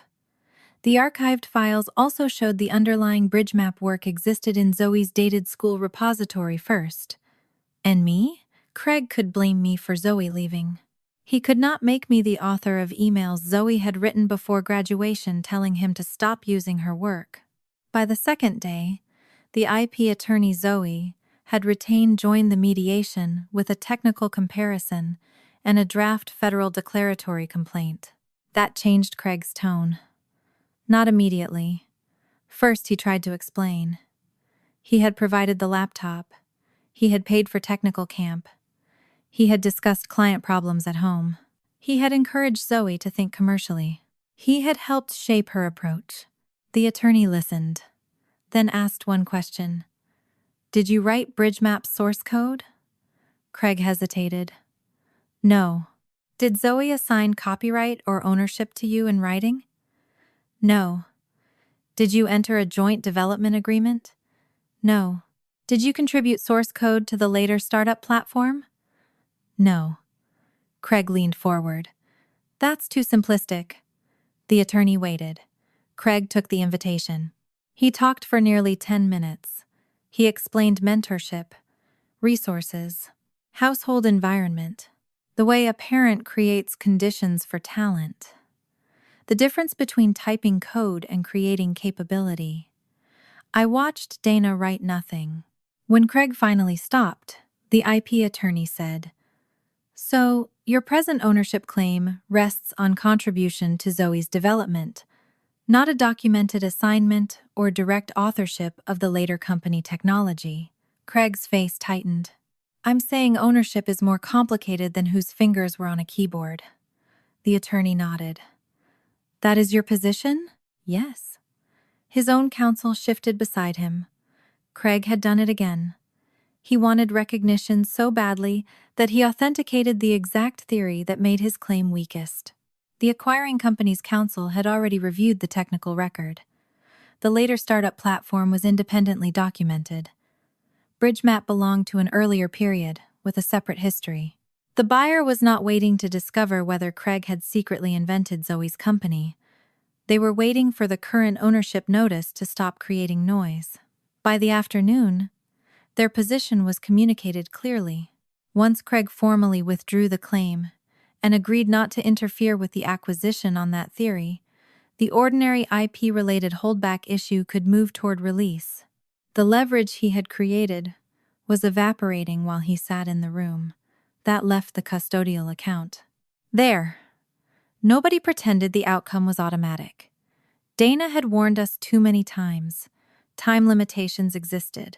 Accounting issues existed. Craig had been the successor custodian, not a stranger who broke into an account. The expenditures had gone toward real family care. There were arguments about what remedies remained available and how damages should be measured. But there were also records, withdrawals, check copies, Patricia's testimony, Craig's own messages promising to replace the money before Zoe needed it, and the non-disclosure when the remaining property transferred to Zoe at 21. The numbers went back and forth over several days, not in one cinematic room, by phone, by email, through attorneys. One afternoon, Dana called me while I was standing in the cereal aisle at Giant Eagle and said, "We have movement." I abandoned a box of oatmeal squares in my cart and drove straight to her office. The final structure was not perfect. Real settlements rarely were. Craig would repay a documented amount tied to the traced custodial depletion, with additional value reflecting part of the disputed lost growth, and the risk both sides faced if the issue continued. It was enough to matter, not enough to make anyone rich. That was never the point. He would withdraw the current BridgeMap ownership claim.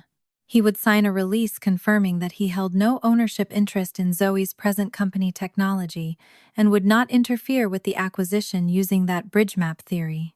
Zoe would release the negotiated civil claims covered by the agreement. The support case was already over. Nothing in the settlement declared Craig criminal. Nothing pretended every moral wrong had a legal remedy. It was cleaner than revenge. It was accounting. The signing happened on a Friday in Dana's conference room. Craig sat across from us. Melissa was not there. Her marriage to Craig had become something none of us discussed because it was not our case to narrate. Craig looked older.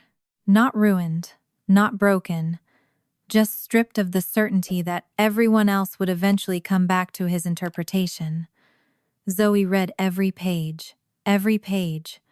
Craig grew impatient around page 30. "You've had this for 2 days." Zoe did not look up. "Yes." "You already reviewed it with counsel." "Yes." "Then what are you looking for?" She turned another page. "My name." He frowned. "What?" "I'm making sure I know what I'm signing my name to." The room went silent. I looked down quickly so Craig would not see my expression. When she reached the IP release, she read it twice. When she reached the custodial repayment provision, she ran her finger under the numbers. Then she signed. Craig signed after her. His pen moved faster. Of course it did. When it was done, he sat back. I think he expected something. A speech. Anger. Maybe Zoe telling him he had lost. He had spent 6 months in an argument. He still wanted an ending he could argue with. Zoe closed the folder. "That's it?" he asked. She looked at him. "Yes. You don't have anything to say?" "No." His face tightened. Dana gathered the documents. Zoe stood. "We have one more appointment," she told me. Craig looked between us. "With who?" "Estate planning." His face changed. "I'm her father." Zoe put on her coat. "That isn't an appointment." An hour later, an estate planning attorney helped Zoe make her choices explicit. Who could act under power of attorney, make healthcare decisions, receive information, handle her estate, and serve as backup if she could not speak for herself. Craig had never possessed automatic control over his adult daughter's affairs, but Zoe wanted no ambiguity left for a future emergency. She chose people she trusted, some family, some not. No bloodline got a blank check. No one got authority because they were the loudest person in a waiting room. For once, the decision belonged entirely to Zoe. For the first week after the settlement, nothing happened. That surprised me. I had spent 6 months waking to emails with subject lines that tightened my chest before I opened them. Requests, notices, draft declarations, financial schedules, technical questions, hearing dates, revised language. Every morning had arrived carrying somebody else's demand. Then one Monday, I woke at 6:30, reached automatically for my phone, and found weather, a grocery coupon, and a picture from Zoe of a coffee mug shaped like a computer key. No lawyer, no court, no Craig. I lay there staring at the ceiling while my body searched for the emergency it had forgotten to schedule. The silence did not feel peaceful at first. It felt suspicious. That was the part nobody tells you about surviving a long fight. You can win on Friday and still wake Monday with your jaw clenched. Zoe did too. She went back to work full-time. The acquiring company released the ordinary holdback connected to the resolved IP concern after its counsel finished the last paperwork. Her job remained hers. The platform team stayed together. Marcus sent her a photo of his newborn daughter wearing a onesie, printed with tiny lines of code and the message, "Bug fix in progress." Zoe showed it to me over dinner. "That child has been alive 6 days and already has branding. Tech people are unwell." She spit up on him during a video call. "Finally, leadership." Zoe laughed. It came easier now, not constantly. Healing did not turn her into somebody who floated through rooms smiling at sunlight. She still checked locks twice. She still kept copies of important documents in more places than I thought any human being needed. She still read contracts line by line, because she had learned what one sentence could cost. But some habits loosened around the edges.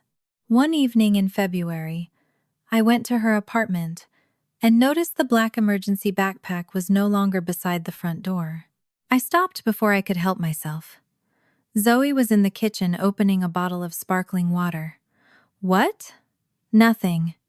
You stopped walking. I'm 50. Sometimes joints make executive decisions." She stared at me. I looked toward the empty space beside the door. Her eyes followed mine. "Oh," I tried very hard to sound casual. "Moved it?" "Closet." I nodded. She leaned against the counter. "You can react." "I am reacting internally." "That sounds dangerous." "I'm giving you privacy." "You're vibrating." I laughed. Then she did. The backpack had not been thrown away. That mattered. I did not need her to destroy the part of herself that had learned how to survive. She had simply stopped requiring survival equipment to be within arm's reach every time she sat down to eat. I understood the difference. Craig's life became smaller more gradually. No arrest, no spectacular collapse, just legal fees, accounting fees, settlement payments, a weaker consulting pipeline, and a house that had become too expensive to carry. It had meaningful equity, but much of the eventual sale proceeds would be swallowed by the mortgage, a business-secured credit line, transaction costs, and the obligations accumulated through the fight. Melissa separated her finances more aggressively, and by March, Dennis told me the house was being listed. I did not believe him until I saw the sign. I had gone to Patricia's house with groceries and took the long way home without consciously deciding to. There it was, for sale. The house where Zoe had grown up, the house where Craig had changed the door code, the house with the upstairs bedroom Melissa once measured for mirrors before Zoe's graduation gown had even cooled against her skin. The front yard looked exactly the same. That offended me somehow. I parked across the street. For several minutes, I sat with the engine running. I had imagined this house as a symbol for so long that seeing it reduced to siding, windows, and a real estate sign felt almost disappointing. No thunder, no justice written across the lawn. Just property. I turned off the engine. The February air had a hard edge to it when I stepped outside. I walked to the sidewalk but did not cross. I did not need to stand on the porch. I had already given that house too much meaning. The front door opened, and Craig came out carrying a cardboard box. He saw me across the street. Come to admire it. I crossed because I was tired of changing direction, just because Craig occupied a space. Up close, he looked thinner. Not ruined human, which was harder. She got what she wanted, he said, glancing at the for sale sign. What did she want? My petition dismissed. The settlement. Me out of her business. That last one sounds close. He accused me of making cruelty sound healthy. I told him I could finally hold more than one truth at once. Mom had been sick, he had carried too much, I had carried too little, and he had still used money that was not his to make the crisis smaller. You gotta leave, he said. I did. I stayed. Yes, I swallowed the old guilt without passing it onward. I should have helped more. I'm sorry for what I left you carrying, but my guilt belongs to me. It does not belong to Zoe. He looked down at the box. Then why are you here? I wanted to see if this felt like victory. His eyes lifted. Does it? No. That seemed to hurt more than yes would have. I walked back to my car and did not look behind me. Patricia's repair was slower. She did not ask Zoe for forgiveness again. That helped. She began doing smaller things. She sent birthday cards without enclosing speeches. When Zoe visited, Patricia stopped saying things like, "After everything your father did," or, "He's still your dad." She learned to sit inside discomfort without immediately converting it into duty. That was new for all of us. One Sunday in April, the three of us had lunch at Patricia's kitchen table. No Craig, no Melissa, no legal documents. Patricia served chicken soup and complained that the grocery store had stopped carrying the crackers she liked. Zoe listened with the patience reserved for grandmothers and minor national emergencies. After lunch, Patricia brought out a small wooden box. My body tensed. Objects in this family had become dangerous. Zoe noticed. So much for internal reacting. I said nothing. Your eyebrows filed emotion. Patricia looked between us. What? Nothing, Grandma. My mother placed the box in front of Zoe. I found this in the hall closet. Inside were Aaron's things, not jewelry of great value. A scarf, 2 recipe cards, a cheap silver bracelet, a photograph of Aaron, holding Zoe as a baby, a handwritten note in an envelope with Zoe's name. Zoe did not open it immediately. Patricia folded her hands. I should have given these to you years ago. Zoe touched the bracelet. Why didn't you? I told myself you were too young. Then I told myself Craig would know when the right time was. She looked down. I kept assigning your things to somebody else's judgment. The sentence hung quietly. Zoe opened the note. Her eyes moved once across the page, then stopped. She pressed her lips together. I did not ask what it said. Neither did Patricia. After a minute, Zoe folded it and returned it to the envelope. Thank you. Patricia's eyes filled. You're welcome. That was all. No hug was demanded. 10 minutes later, Zoe stood and wrapped her arms around her grandmother anyway. Patricia closed her eyes.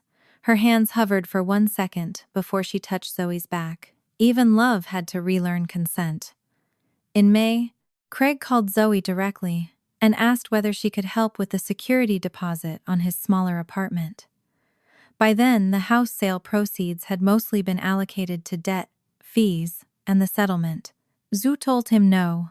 When he said family helped family, she wished him well and repeated the answer without a speech, an old grievance or an itemized counterclaim. She told me afterward at a farmer's market. I asked only, "Do you want my opinion?" "No." "Then I am an empty vessel." That is deeply unconvincing. We kept walking. For once, our family emergency fit inside a phone call that had already ended. That summer, Zoe moved. Not because she was running. That difference mattered. Her lease was up. And she wanted more space because she had started mentoring 2 younger founders and was tired of meeting them in coffee shops. The new place had a small office, big windows, and a kitchen table long enough for 6 people. I helped carry boxes, not organize them. This was harder than it sounds. At one point, I watched Zoe put kitchen glasses in the bathroom box. My fingers actually twitched. I said nothing. She caught me. "You're suffering." "I'm observing. You think the glasses are wrong." "I have no opinion." "You have 19 opinions." "I am protecting your autonomy." She laughed.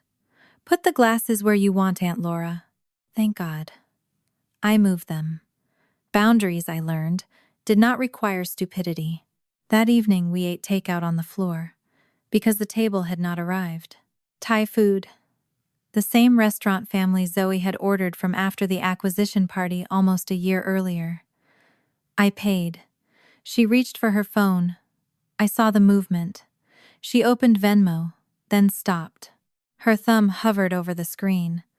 I kept eating. Every nerve in my body wanted to look at her. I did not. Finally, she set the phone face down beside her knee. "Are you okay?" I asked. "Yeah." "No rash? Fever? Sudden financial irresponsibility?" She looked at me. "I'm letting you buy dinner." I widened my eyes. "Should I call Dana?" "Don't ruin it." I held up both hands. A minute passed, then I said, "Good." I was about to start charging interest. Zoe stared at me. For one terrible second, I thought I had hit the wrong nerve.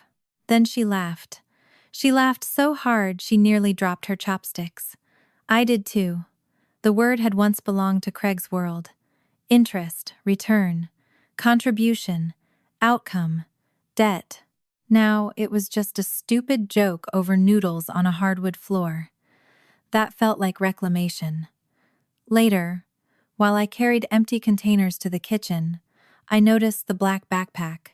It sat inside an open closet near the bedroom. Not packed tightly. Half empty. A sweatshirt had been pulled out and not replaced. A charger was missing. The zipper hung open. I stood there looking at it. Zoe came up behind me. "I know." I turned. "You know what?" "The face." "I don't have a face." "You've had the same face for 30 seconds. She leaned against the closet door. "I don't think I need it anymore." My chest tightened. I glanced at the backpack. "You don't have to get rid of it." "I know. You can keep it forever." "I know. It was useful, Aunt Laura." "Sorry." I shut my mouth. Zoe looked at the bag. "When Dad kicked me out, I thought the lesson was never get comfortable." Her voice was quiet. "Then when the lawsuit started, I thought I'd been right all along." I felt my throat close. That any door could close. "Yeah." She rubbed her palm over the closet frame. "But the bag didn't keep me safe." I looked at her. It made me ready to leave. The distinction settled through me slowly. Those aren't the same thing. No. She reached into the closet and pulled out the backpack. For a second, I thought she was going to throw it away. Instead, she carried it to the spare room and set it on the top shelf. Not beside a door. Not under her hand. Stored. A thing from a previous season of her life. When she came back, I was still standing in the hallway. She gave me a suspicious look. Are you crying? No. You are. I have allergies. It's August. Very aggressive summer allergies. She hugged me. I wrapped my arms around her. Not tightly enough to keep her. Just enough to be there. By fall, Craig had found an apartment. He and Melissa were living separately. Patricia spoke to him occasionally. Zoe did not. Not because a judge ordered no contact. Not because I told her to cut him off.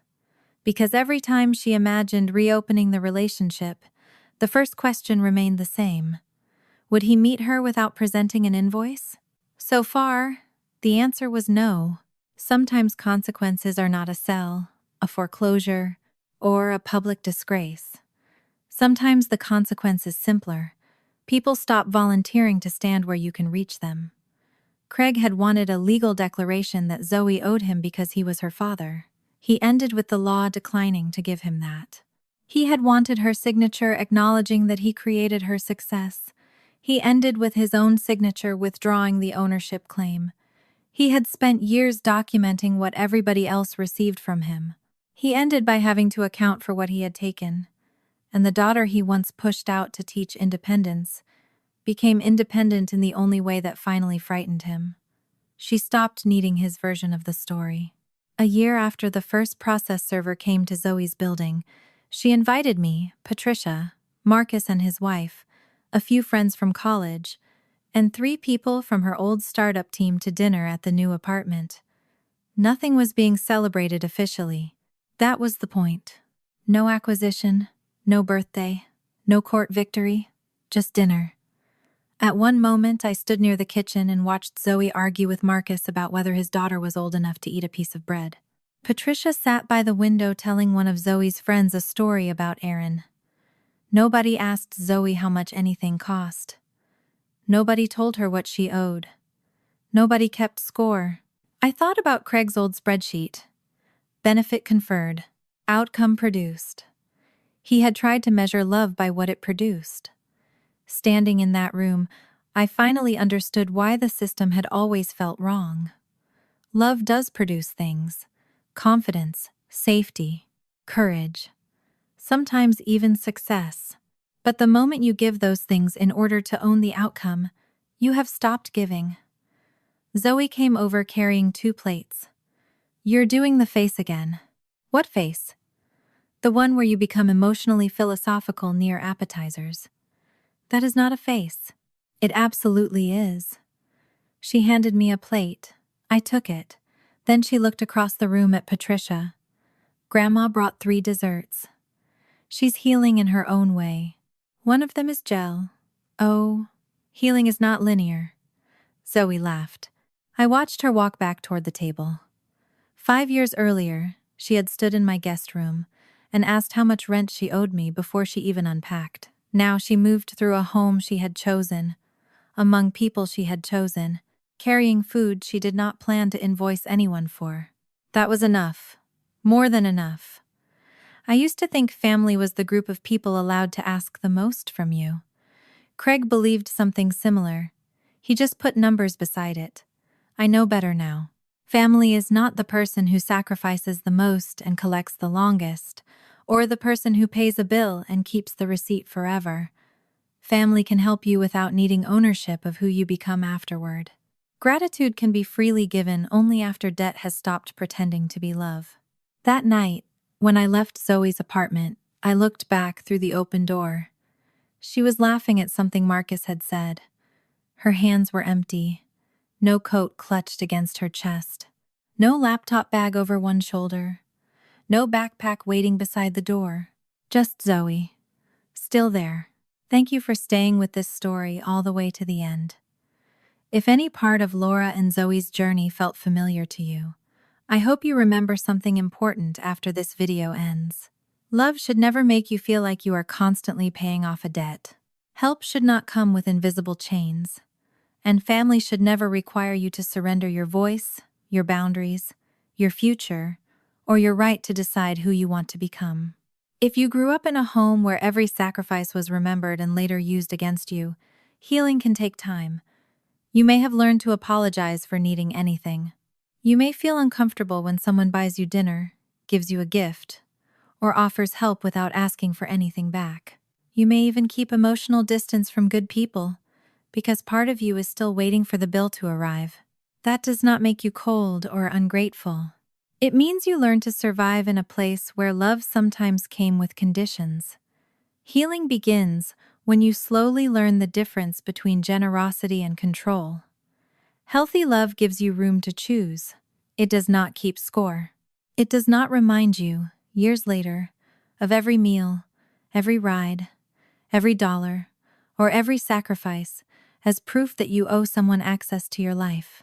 You are allowed to say thank you without saying yes to everything. You are allowed to love someone and still disagree with them. You are allowed to forgive someone and still keep a boundary. And you are allowed to walk away from a relationship that keeps hurting you, even if the person hurting you shares your last name. If you are in a situation like Zoe's, start small. Keep important documents somewhere safe. Understand your finances. Learn what belongs to you legally and emotionally.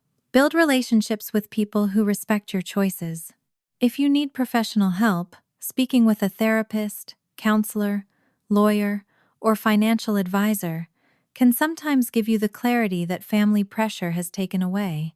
Most importantly, do not rush your healing just because someone else is uncomfortable with your boundaries. A wound created over many years does not disappear because somebody finally says sorry. There are a few thoughts from this story that I hope you carry with you. Love that must be repaid is not love. It is a contract you were never allowed to read. Gratitude is something you give freely. The moment it is demanded, it becomes debt. Sometimes the strongest boundary is not a slam door. It is a quiet no that you no longer explain. And perhaps the most important one of all, you do not owe anyone ownership of the person you fought so hard to become. Thank you for listening, and thank you for giving this story your time. Wherever you are in your own journey, I hope you find people who can love you without keeping score, help you without claiming you, and stand beside you without deciding your life for you. You deserve relationships where kindness feels safe, where your voice matters, and where love does not come with an invoice.